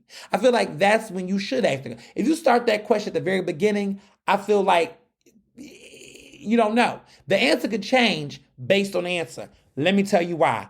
Guilty as charged. I done been on some dates where in the past where I was told I went on a date, the person looked good. I was like, oh, this gonna be my husband. I know this gonna be my husband. Child, it wasn't even boyfriend material, baby. It wasn't even, listen, went on a date and realized, you know what? This would be a good seat I can sit on, but this ain't nothing I want to keep in the house. If you don't get the metaphor, it's okay. So at the end of the conversation, it was like, so, where do you see yourself, in a long-term relationship? Something serious, you trying to be wifey, what you trying to do? My answer to that person was, right now, I'm just in school, I'm chilling, I'm just really trying to have a good time. You cute, I can see us, getting a little closer and a little fun, but I'm just really not, it's a lot going on with me right now, so I don't really know about a TR, but, that's how I breezed it. Now, what was funny was he was down with that. He thought he was going to sleep with me and convince himself that it was going to be something more, but I was very clear from the jump. And once, we had our little fun and I realized that they wanted to keep going into a different direction, then I had to, respectfully say, right now this is a lot. It was fun, but, I'm just, I'm not ready for that. And I had to end it. See, some of y'all, guilty, like to lead people on, keep hooking up with them, knowing what they want, and then playing with them. See, don't do that because karma's a bitch. Don't do that. Don't lead the person on. If a person starts being like, I want a relationship and that's not what you want, get out of that. But then also, let me tell y'all this though. For those of y'all who want long-term relationships, but be out here selling with people that want to just hook up, and then y'all get y'all feelings hurt because y'all think y'all gonna persuade them or something. Y'all think y'all got persuasive penises and persuasive pussies. Listen, all of those things will get you in trouble. Don't lead yourself down. Don't lead yourself on, and don't lead somebody else on. What I mean by leading, you can lead yourself on. You can lead yourself on to believe that somebody who doesn't want anything serious is gonna change their mind. Don't do it. Don't do it. So I say all this to say that to me is a solid date. When you're in a space where you walk away with an understanding of that person to decide whether to press go or press no or press ho. You got three options. You could press go, you could press no, or you could press ho. Press go means you want to continue to pursue this to get into a relationship. Press no means it stops that night. Fuck you, I'm paying my tab, we ain't talking no more. I'm dodging you. And then you got option ho or point ho, which is basically, look, this ain't somebody I'm trying to be serious with, but you know what? We could get serious in these sheets. Bing, bam, boom. We had a good time. Nice seeing you. It was cute. Get your nut and go. That's what you could do too. Those are your three options. A bad date is a date in which it's the answer no. The date is a situation where you don't walk away knowing anything about this person, or you get in a situation where you are really in a place where you are not ready to actually, you don't want to pursue this person. You didn't like them, they annoyed you. There was something they said that sat with you and it just really wasn't a good look. There was something about their attitude, their demeanor. There was something about the way they was. My mother went on a date many years ago. She told me she didn't talk to the dude because of the way he ate. I said, what you talking about? She was like, the way he was eating his food just didn't sit well with me. Now, in retrospect, I was wondering, well, see, let me be respectful. But I was like, is it the way that he eats the food that makes you think that would be how you would be devoured and maybe you don't want to be devoured that same way? Was it the fact that he looked like he was Hannibal Lecter eating that food, so you thought that was what he was into? What was it about the way he ate? I don't know. But you know what? I can tell you, sometimes people's body and physicality will tell you things about them outside themselves. Body language is very telling, but don't overread body language either, because sometimes people can have anxiety, be nervous, and first dates can be like that for some people. So don't be too hell-bent on that either. But a bad date to me is a date where you walk away more mad than you came in the room. It's a situation where you walk away finding out things about the person that really grossed you and turned you off.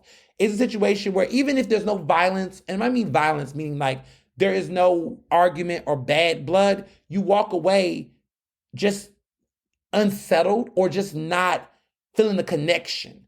And trust your gut, yo. Like if your gut tells you that this person isn't it, let it go. Let it go. Now, listen, this is interesting because sometimes you will tell a friend about a date, and when you tell a friend about a date, the way that they will respond to the date, they'll project on you. I've learned in certain situations with some of my friends that what they're down with or what they're into is not necessarily what I'm down into. We may have different priorities, different expectations, different circumstances based on our lived experiences. And so there's certain standards that I have for dating that some of my friends don't.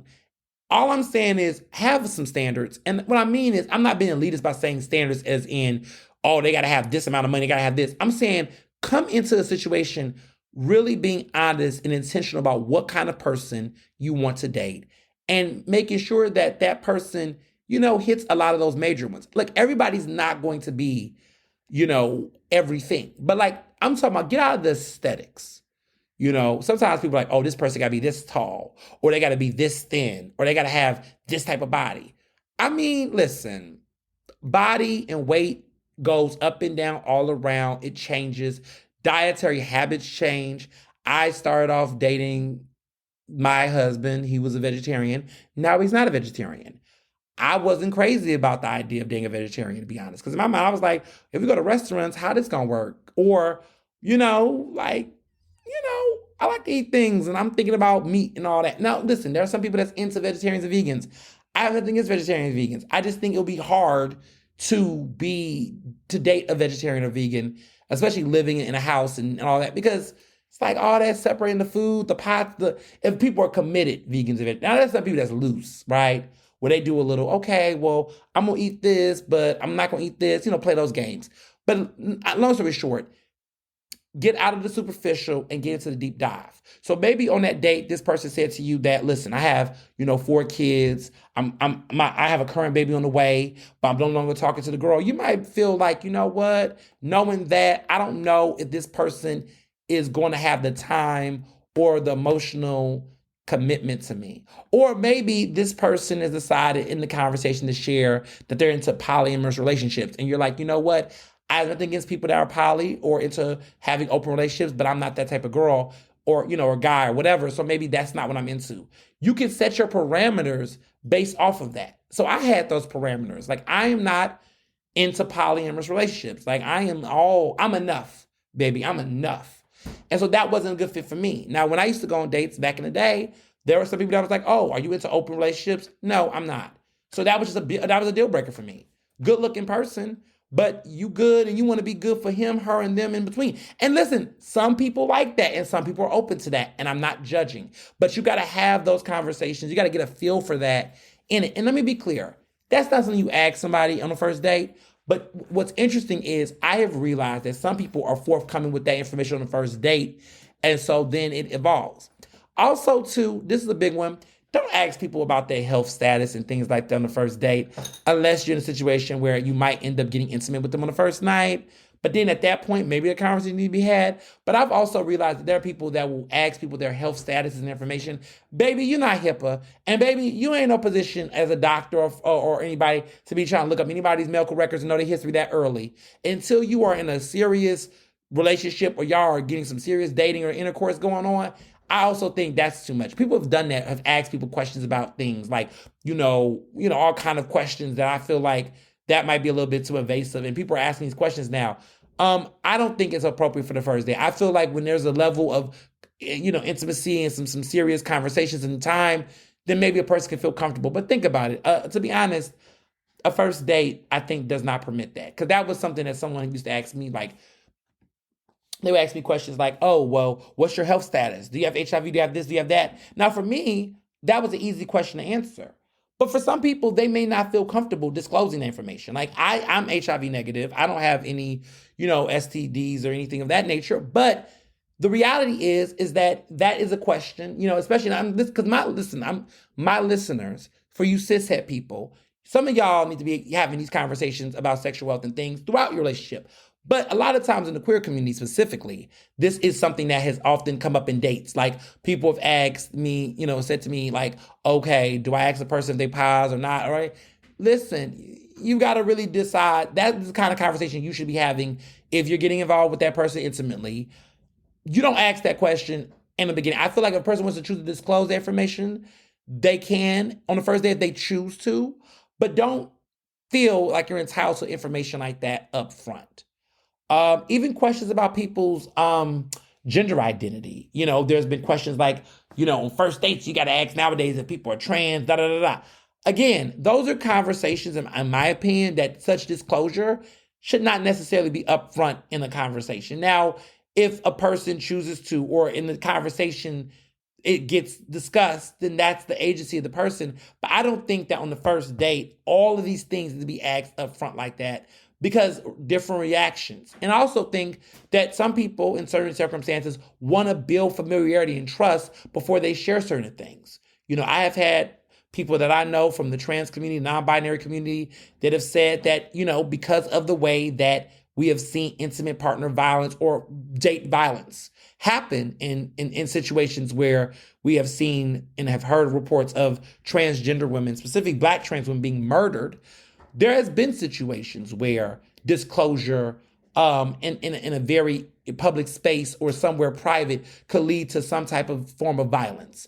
And so all of these things, and it can be unexpected. You may not think that person would do it because you're thinking this person is, XYZ, a gentleman or whatever, but you don't know. And so these are all very important things to consider when you are on that date. So hopefully I answered your question. Thanks for asking it. So let's move on to movies. There's been a lot of movies out. I want to talk about Sofia Vergara's Griselda, which is on Netflix. It is a mini series, or maybe it's about to be a whole show, but I highly recommend Griselda. A lot of times my friends Griselda is what it's called. It's based on a true story.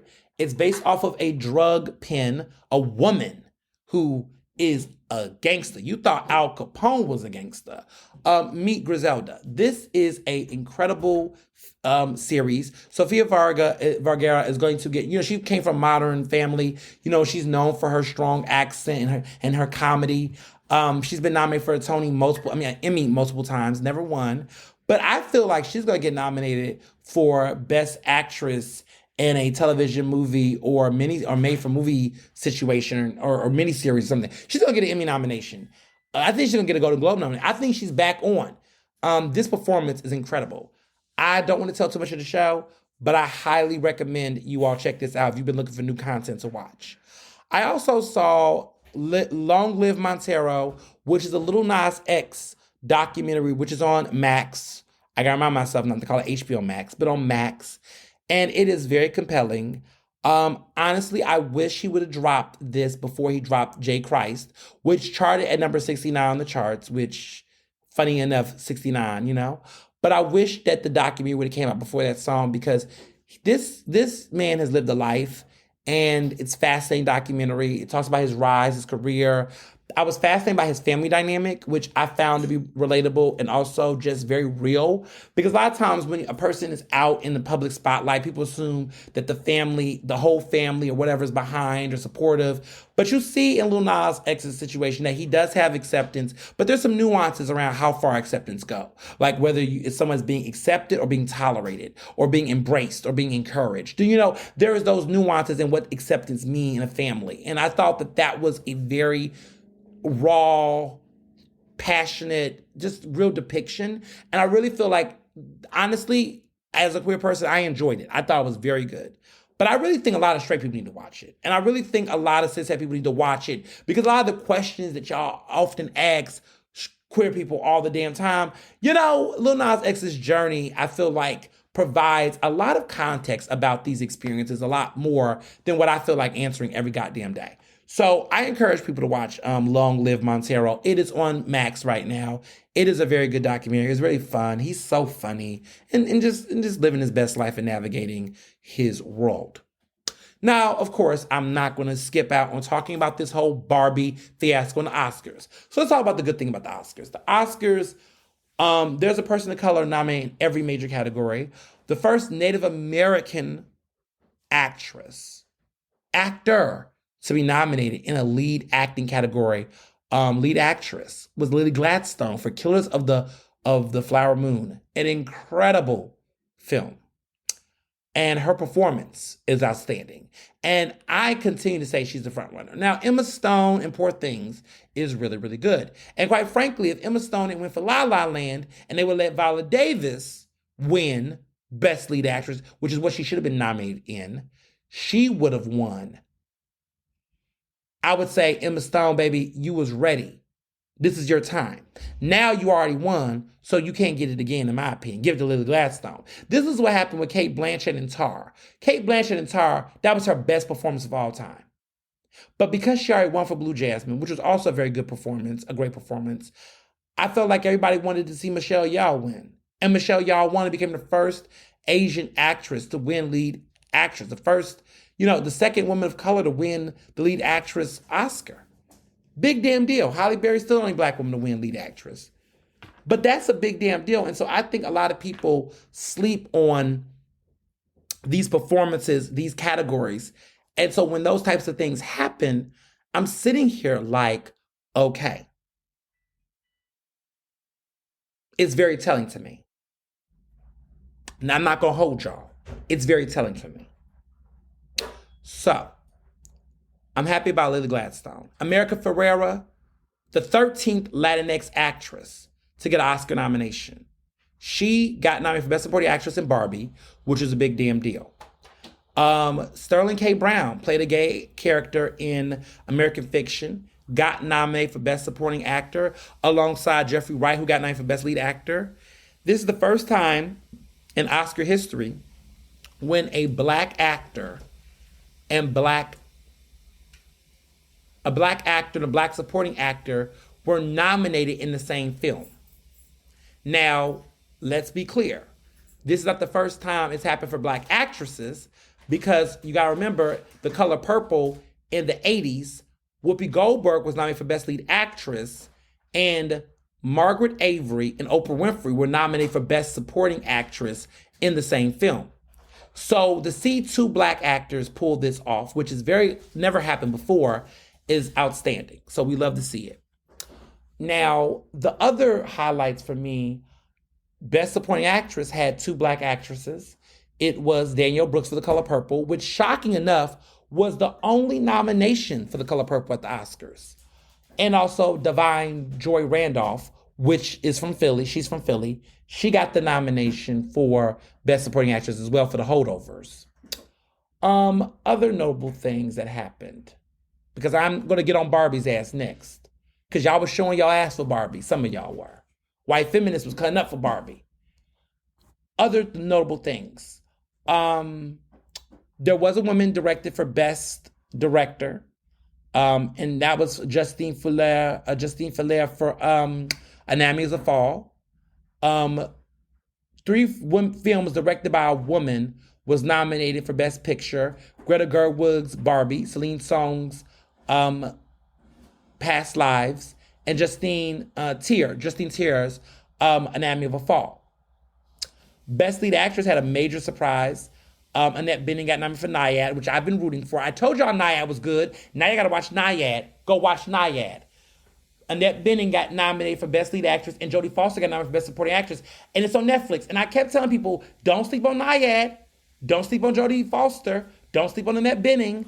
I told y'all, I warned y'all, nobody listened to me. Nobody wanted to listen to me. Great film. Incredible film. So I'm a big fan of that. The other film that I was big on that was a standout for me, what was it? Was it Nyad? Rustin only had one nomination, which was for Best Actor. Best Song, you had some heavyweights. You had Billie Eilish, who I think is going to win the Oscar for What Was I Made For. Her second Oscar win, in my opinion. She did the Bonds. But I'm happy she proved that she can win an Oscar while doing a Bond song. Because, all the James Bond films, all them goddamn Oscars. Sam Smith. Let me start. Adele, Skyfall. Sam Smith got one, and then Billie Eilish did.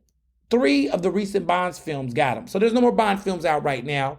So that means that there'll be no big song for somebody to win, because Bond baby be taking over. So those were my big nominations, my big surprises. America Ferrera for the Barbie nomination. Of course, Ryan Gosling got in for Barbie, in addition to Robert Downey Jr., who also was nominated for Barbie, not for Barbie, for Oppenheimer. Oh, shout out to Emily Blunt, who is a very great actress who finally got an Oscar nomination, y'all. She's been snubbed so many times. But Oppenheimer had the most nominations. After that, I believe a couple of Killers of the Flower Moon got some nominations this cycle.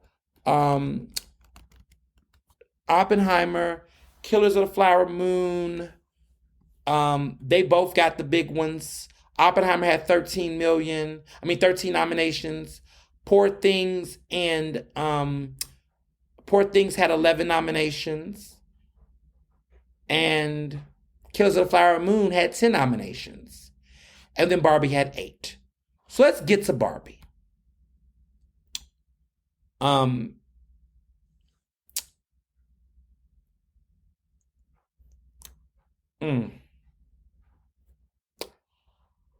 So let's break this down. There's been a conversation about how Greta Gerwig got snubbed for Best Director, and how Margot Robbie got snubbed for Best Actress for playing in Barbie. Both of them got Oscar nominations other places. Greta Gerwig got nominated for Adapted Screenplay, which people think she's got a chance to win between her and Court Jefferson for American Fiction. They're going to go neck and neck in that category. And then also, she got snubbed for Best Director, which people thought she was going to get directed for. It should be noted that 3 of Greta Gerwig's films that she's directed have all been nominated for Best Picture. This is films like Lady Bird, Little Women, and Barbie. All 3 of those films that she's directed have been nominated. So Greta Gerwig not getting a Best Director nomination has been a conversation. A lot of people are frustrated. But it should be noted that there was another woman nominated in the category. That was Justine Triet for Anatomy of a Fall. Now, there's been a lot of conversations about these films and her direction. She's a solo filmmaker. Lady Bird, she was nominated for Best Director. Little Women, she was not. Barbie, she was not. But she's gotten several Oscar nominations. She got a Best Original Screenplay nomination for Lady Bird, which is her first film. She was nominated for Best Adapted Screenplay for Little Women. And she just got another Best Adapted Screenplay Oscar nomination for Barbie. So she has had 3 of her films be nominated for Best Picture. And she has gotten all of her films she has written screenplays for, and all 3 have received Oscar nominations. Greta Gerwig has done pretty well for herself. She's 40 years old. She's achieved something. So let's get to Margot Robbie. Margot Robbie has been previously nominated for an Academy Award. She was nominated for I, Tonya. She was nominated for Blind Spot, I think it's called. It's that film. It was that Fox. I want to make sure I pronounce it, because I did see the film actually, and it was pretty damn good. This was a supporting actress nomination, but I, Tonya, she was nominated for. Bombshell was the film. It came out in 2019. She was nominated for Best Supporting Actress in Bombshell, and she did a really great job. She was phenomenal in that film. And so it's very interesting to see the conversations being had about her and what she should. Now, I'm going to say my thoughts about Barbie. And people will say, you're a man, so what do you know? But I'm also a film critic, and I've also done a good number of research on films. I can talk about films in a way. Barbie's not a bad movie. Okay, it's not a bad movie. But Barbie is not a remarkable, over the top, outstanding film that honestly should get, I think the 8 nominations that it's gotten was very generous. And to be quite honest, I've seen better films last year than Barbie. One of my friends best described it as Barbie is a movie, Oppenheimer is a film. Anatomy of Fall is a film. Past Lives is a film. Barbie, a movie. And to be honest, I think that even Barbie as a film, it has elements to it that, yes, they explore feminism, an entry level to feminism. People have called it Feminism 101. But there's been a lot of conversation about it. And some people feel like at the end of the day, it was mediocre at best, boring at worst. I'm not that rough. I found the movie to be somewhat appealing and interesting. But it's very, it's very subjective. It's very subjective about what that looks like and what does that mean. And so I would say that, it means different things. It means different things to people, what it means to people. I'm not going to tell people the sentimental value of what Barbie means, right? And there's some value there, right? I'm not saying there isn't, but I think some of the outrage about Barbie is interesting. So I was trying to figure out how I want to discuss the Barbie phenomenon. And I saw certain people on my timeline that shared thoughts about Barbie, gave some interesting reviews, some opinions about it. And I think I know what I want to say, but sometimes you just have to give it to the pros. Sometimes you got to let the pros, I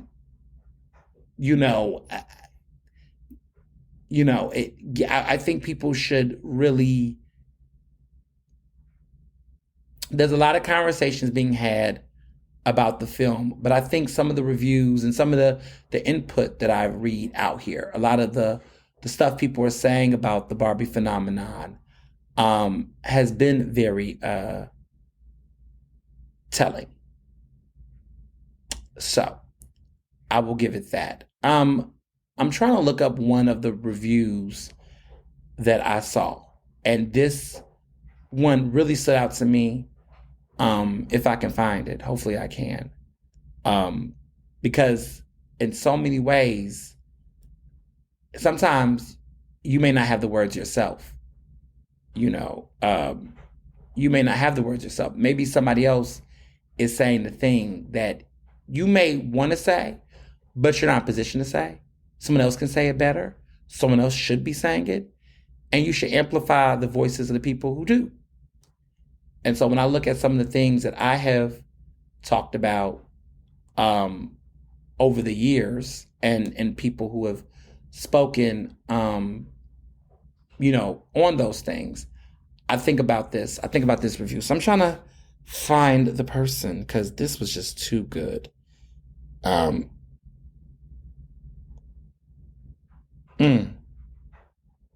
Because my goodness, this was too good. But while I am looking and getting into it, I just want to say that there's a lot of conversations that are missing about this, about feminism, about Black women, about actors, about oppression. A lot of the media has said things like, they were robbed. This is an injustice to the world. This is sexism. And they've made comparisons between her and Ken and conversations about, of course, this is how the Academy works and operates systemically. There's no nominations. They were snubbed. The Oscars left them out. There was a lot of different conversations being said, and it was a lot of overkill to a certain extent. There was a lot of overkill in how people were having these conversations about Barbie. And honestly, I really didn't enjoy too much into the conversation. I just was feeling like, in my opinion, some of it did overshadow the good things that happened with Barbie. America Ferrera getting an Oscar nomination was unexpected, right? No one predicted that was going to happen. And for a lot of Latino actors like her, who's been a history maker, she was the first Latino woman to ever win the lead actress, Emmy for in a comedy for her role in Ugly Betty, like almost 20 years ago. Like that was a milestone. And for her to now be an Oscar nominated actress 20 years later, she stayed in the game in spite of all of the ups and downs. I thought that was outstanding. I thought that was insightful. That was inspiring. But no one's talking about that because a lot of the media want to fixate on the fact that Greta Gerwig did not get a second Oscar nomination for the same film, and that Margot Robbie, who got nominated as a producer on Barbie, did not get a chance to achieve something that two women have achieved.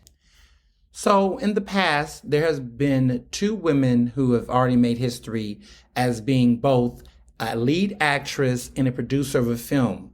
Now, a couple years ago, Frances McDormand was the first woman to be nominated for lead actress and nominated for producer's credit for a film, and that film was Nomadland, and she won both of her Oscars that year for that work.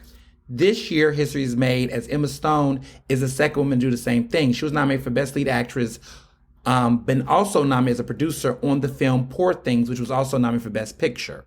So this has already been achieved, and this is history. But for whatever reason, feminism, white feminism, wants you to think that this isn't possible. So I'm going to actually shut up and read what a Black woman said about this. She's on Instagram. Her name is Aston Berry. That's her name, but her handle is The Collectress. And she has nearly 60,000 followers on Instagram, but she's right now, at the time of reading this, 59.5 thousand. She's brilliant. She's thoughtful. She is very compelling.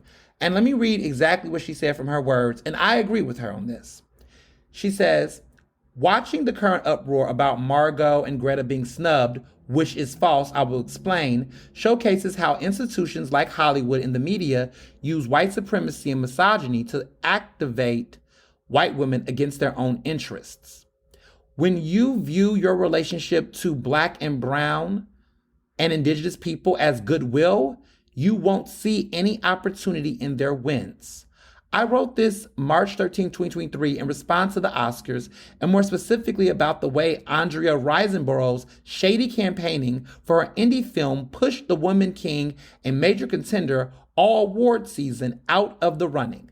The snub of Gina Price, director of The Woman King, meant there were no women in the running for Best Director, and it also ousted Viola Davis as a contender for Best Actress. To make it clear, Barbie has not been snubbed by the Oscars. They received 8 nominations in the following categories: Best Picture, Best Supporting Actor Ryan Gosling, Best Supporting Actress America Ferrera, Best Costume Design, Best Production Design, Best Adapted Screenplay, Best Song. The uproar is not about Barbie being snubbed, it's about white women not being centered and awarded for the fictional model of white feminine desirability, Barbie. And it cements why Barbie failed to be the feminist movie it aspired to be. America Ferrera and Ryan Gosling's roles were the only character arcs that modeled, shallowly, the cultural tenets of feminism in the Barbie movie. Many might not like this take because in popular culture, we more often associate feminism with the girl boss aesthetic font of white supremacy, aka white feminism, but it needs to be stated. America not being nominated is a win for women. White women cannot see it because they do not see racialized women as their counterparts, but as their subordinates within the power hierarchy.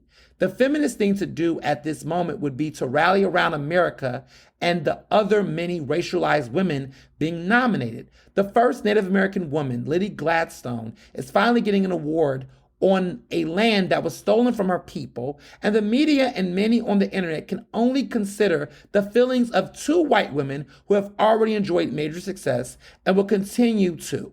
This is an insidious way of activating against marginalized women. And some of you will say this doesn't matter and we shouldn't talk about it because they are all celebrities, but I disagree.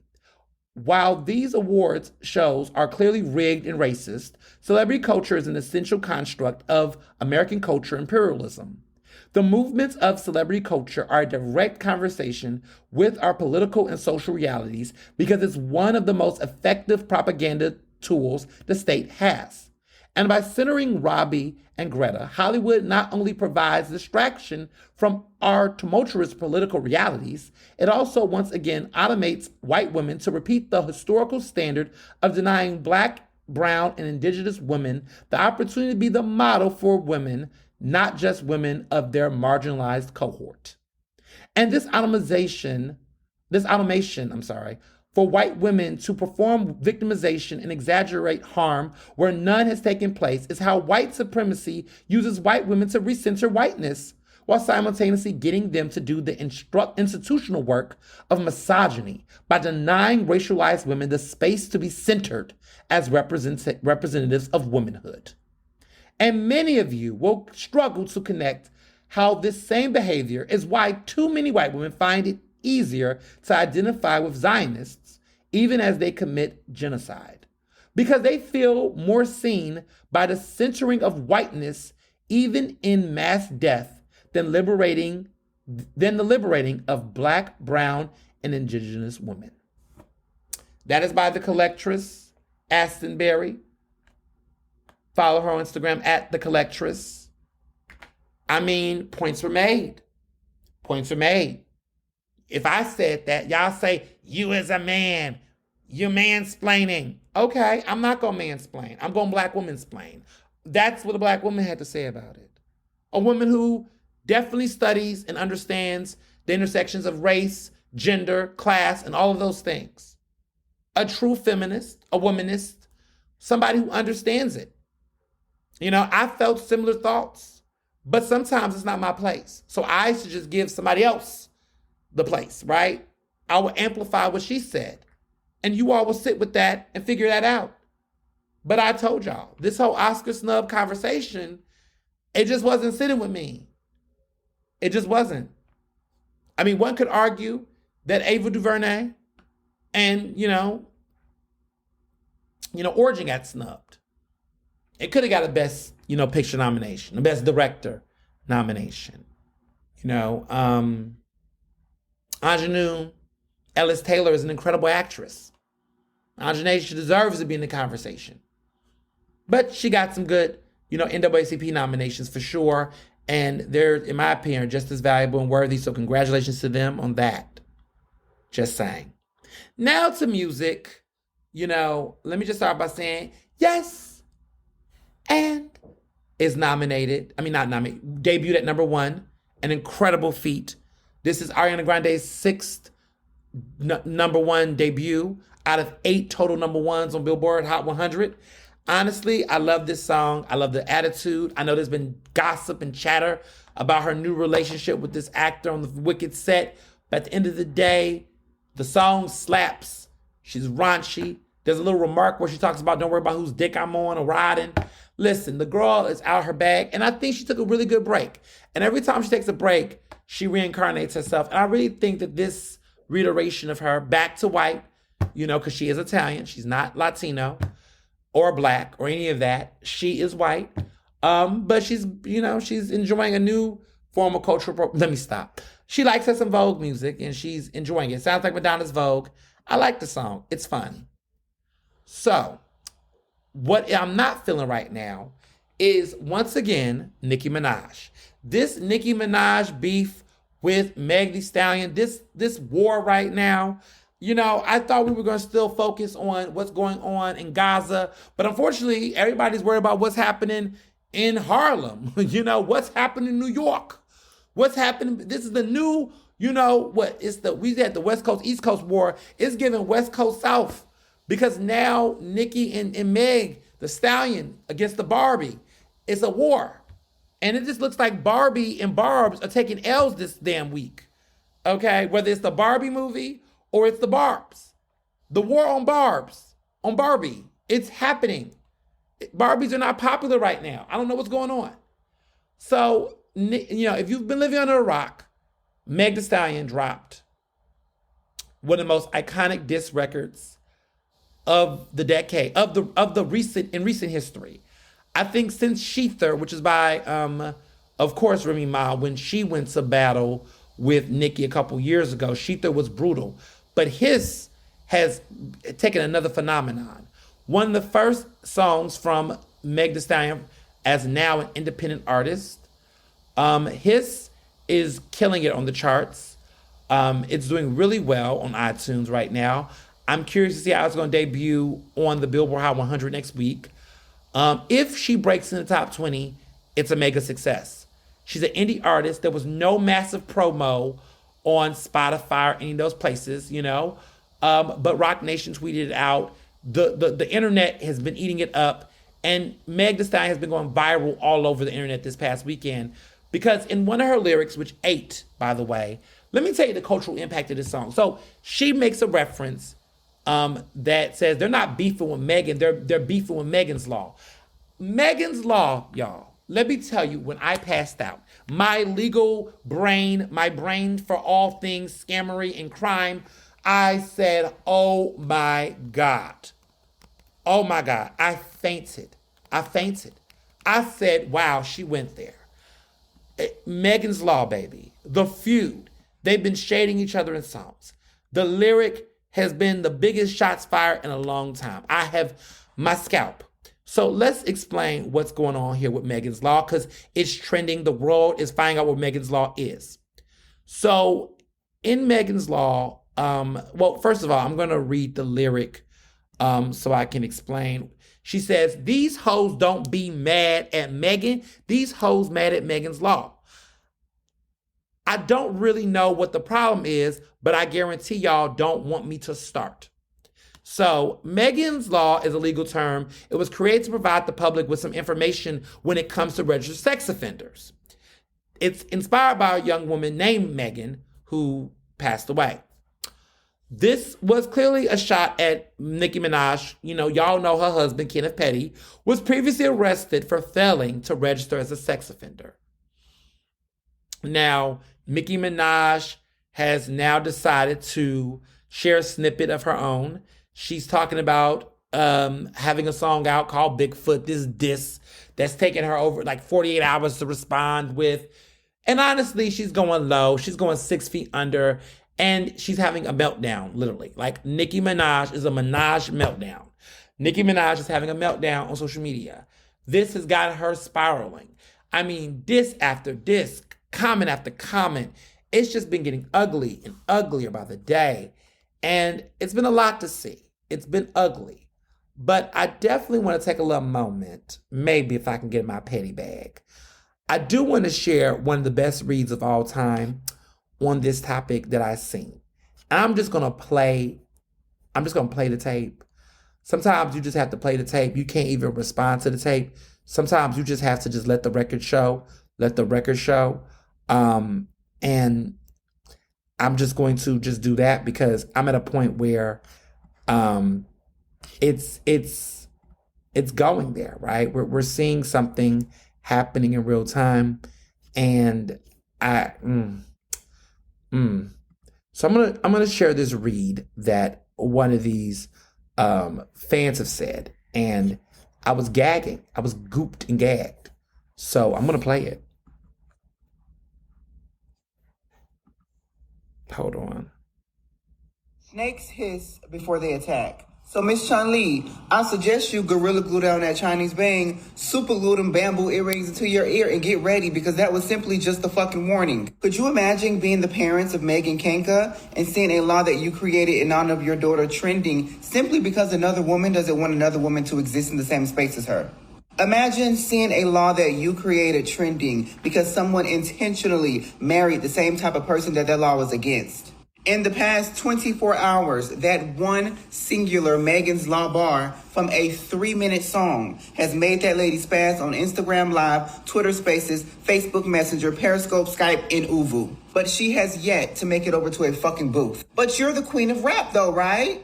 Get in the fucking booth and fight back, Chun-Li. During her many drug-induced rants, she has implied and insinuated a bunch of shit to distract us from the fact that she has not booked a studio session. He has brought up Megan's album and single sales and said that her shit is always flopping, even though survey says just a few years ago, you were the same woman that said album sales and streams did not matter. But now, since your fans have gotten a 50-cent raise down at the Piggly Wiggly and are able to actually buy your shit, streams and sales matter. Which one is it? She also implied that she spoke directly to Kelsey, and even though Kelsey wide-mouthed ass did not get on this internet and defend herself when they were saying that she's the one that pulled the trigger, she made sure she got on here and let us know that she did not speak to you, Otis. But wait, there's more. Miss Pills and Potions also said that Megan calls Cardi a dirty Mexican. Even though survey says, once again, but wait, there's more. Miss Pills and Potions also... There's more to this video I'm going to share. Because like I said, oh wait, there's more. But wait, there's more. Miss Pills and Potions also said that Megan calls Cardi a dirty Mexican. Even though survey says, once again, that's what you and your weird, wicked Barbies refer to Cardi as. And your like tweets are proof of that. Next on the fucking list, she implied that during the shooting of the Hot Girl Summer music video, Megan forced her to drink and even implied that she should go to the clinic and get rid of her baby after she told her that she might be pregnant. And to be honest, that advice should have been fucking taken because who the fuck purposely has a baby by a sex offender? But again, survey says that from all the footage that we've seen from that live, you were the one forcing her to drink those open canned Sprites that have sit on the counter too long that you want to call a Moscato. He even decided to go low and bring up Megan's dead mother and say that Megan lied on her mother's name about being shot. Even though survey says once again, less than 6 hours ago, you were the same woman hooping and hollering on live about how she only had one good foot. So why would she only have one good foot? I ask you, did she lie about getting shot or did she actually get shot? Which one is it? And bringing up her dead mother as if your father wasn't just glued to the asphalt down in Long Island not too long ago, it's absolutely insane. Imagine doing all of this because someone simply informed the general public that you have to alert authorities every time you move. That's the fucking fact. What she said was not a lie. That's actually your real life. That's the life that you chose for yourself. But the reason why that Megan's Law bar hit you so hard is because it can apply to many men in your life. Megan has dropped a 3-minute song in a music video and has not said not one single thing to you. But you have come up with 3,000 think pieces and went through 8 white bricks in the last 24 hours. But you have yet to get your ass in the motherfucking booth. Put that shit on wax or leave it on the fucking playground. And you, of all people, should be very familiar with playgrounds, seeing as though you're the only one in your family able to visit them. So I can't. You know, the way I hollered. Sometimes the internet will give you great talent that will just say the things that if you said them, people will quote. I just want to play the record. Sometimes you just have to let people say the things that just, you know, I'm happy. Somebody said it, not I. But I just thought the read was there. Everything that was said, I mean, that's pretty much what happened, y'all. And that's all I have to say. So moving along to TV, I have been loving what I've been seeing on Love and Hip Hop Atlanta, but Love and Hip Hop Miami just started. They're doing the duo thing now, Mondays and Tuesdays. And it's weird because I got to keep changing my channel. So like, I think Mondays is Love and Hip Hop Miami on VH1. Tuesdays is Love and Hip Hop Atlanta on MTV. This is how you know these corporate monopolies be doing what they do because Viacom owns both of these channels. And so I guess MTV needs to get their ratings up. So they decided to move Love and Hip Hop franchise over to MTV because I haven't watched MTV. I probably watch MTV once a year to watch the VMAs. And then after that, I don't really watch it. Now I'm watching MTV now because I want to watch Love and Hip Hop Atlanta, which has been really good. But Love and Hip Hop, Miami's on VH1 to keep VH1 popping as well. So it's been a really good show. I can't complain. I'm highly impressed with it. And yes, the shows have been good. I've been following it. I know there's new shows coming out. I'm just kind of so busy that I haven't really been able to catch up with as much TV, but I make my rounds. But I want to say this big announcement, and I'm excited to announce it. So, this upcoming week, I'm going back to Los Angeles because I'm going back to the Grammys. It's official. I am going to the Grammys Part 2. Y'all know last year was my first time, and it was quite spicy, and I was in the tabloids. I was on TMZ. The streets were talking. There was lots of chatter. This year I'm coming back, and I'm coming back bigger than ever. So this year, now that I've been to the Grammys, I'm getting invited to some of the best parties this year. I'm going to go to some of the biggest red carpet events. I'm going to be at the Grammys, at the award shows, red carpets, A-list celebrities, Grammy-nominated talent. We're doing it again, but we're doing it bigger. So last year I came on a Friday. This year I'm coming on what day I'm coming? Thursday. I'm leaving my flight Thursday morning. I am going to miss this week's episode of Philadelphia City Council Live, but I have a great host that's going to take over for me on Thursday. But duty calls, okay? Thursday, Friday, Saturday, Sunday, I am in LA at the Grammys. You know, Sam Bam's going to miss me because she's enjoying her birthday down south, but it's all good. It's all good, girl. We'll have to see each other at the reunion. But I'm excited about this. I am super excited. My outfits are ready. They've already been packed. I'm getting my nails done this week, of course. I'm getting my haircut done. And then I'm all, shoes are done. Fits are made. I'm doing some new different experiments with my fashion. I'm changing some things up. Y'all gonna see some different looks on me. It's gonna be a good time. And I don't know who I'm gonna meet. You know, every time I go down there, something happens, right? Crazy things happen, moments happen. I don't know what the memory is gonna be, but I'm gonna make plenty of them. Shout out to my good friend, John Pierre, who I'm tag teaming with. He's a member of the Recording Academy, and he's Philly. He's one of my besties. And we're doing this all over again. We're going to some of the best parties. I wanted to come a little earlier because last year I missed a lot of big events, but this year I'm on calendar. So I've been anticipating this for a minute. I didn't want to put it out there yet until things were solid and confirmed. Flights have been booked. Hotels have been booked. Everything is information, invitations, parties, confirmations. Y'all know until the ink dries, I'm not going to tell y'all anything. And now everything is in, so we're in there. I'm looking forward to it. There's going to be so many parties. And of course, you're going to get a special edition episode of Ernestly Speaking all about the Grammys, because I could not do another episode and just talk about the Grammys, because then the episode would have been like 4 or 5 hours and y'all have been like, this is too much. So I'm going to give you all a special episode of the Grammys. And my goal is, as I'm going to record that special edition episode right after I leave the Grammys. And y'all know East Coasters, it is a 3-hour difference. So please, it's going to come. But I'm going to do it after the Grammys. So technically, the Grammys will be over at around 11 o'clock. There will be an after party. Of course, I'm going to the after party. But I'm going to record the special edition when I get back from the hotel. How we going to pull this off, we'll see. But I'm not planning on drinking too much actually at the after party because I really want to enjoy it. But there will be an after party. After I leave the after party and get back to my hotel, because I'm going to actually have to pack up. I'm going to have a couple of hours. I'm going to catch a red eye to go to back to Philly. And I won't get back to Philly until I think 2 o'clock p.m. So I'm going to be in the air. It's going to be a long flight, nonstop, thank God. But I am going to record that episode before my flight, before all of that. I'm going to make it back. And the time zone differences. So for you all, on the East Coast, when the show ends for us, what time the show? The show ends for you all at 11 o'clock. The show ends for us at 8 o'clock. So everything we do has to be counterclockwise on time.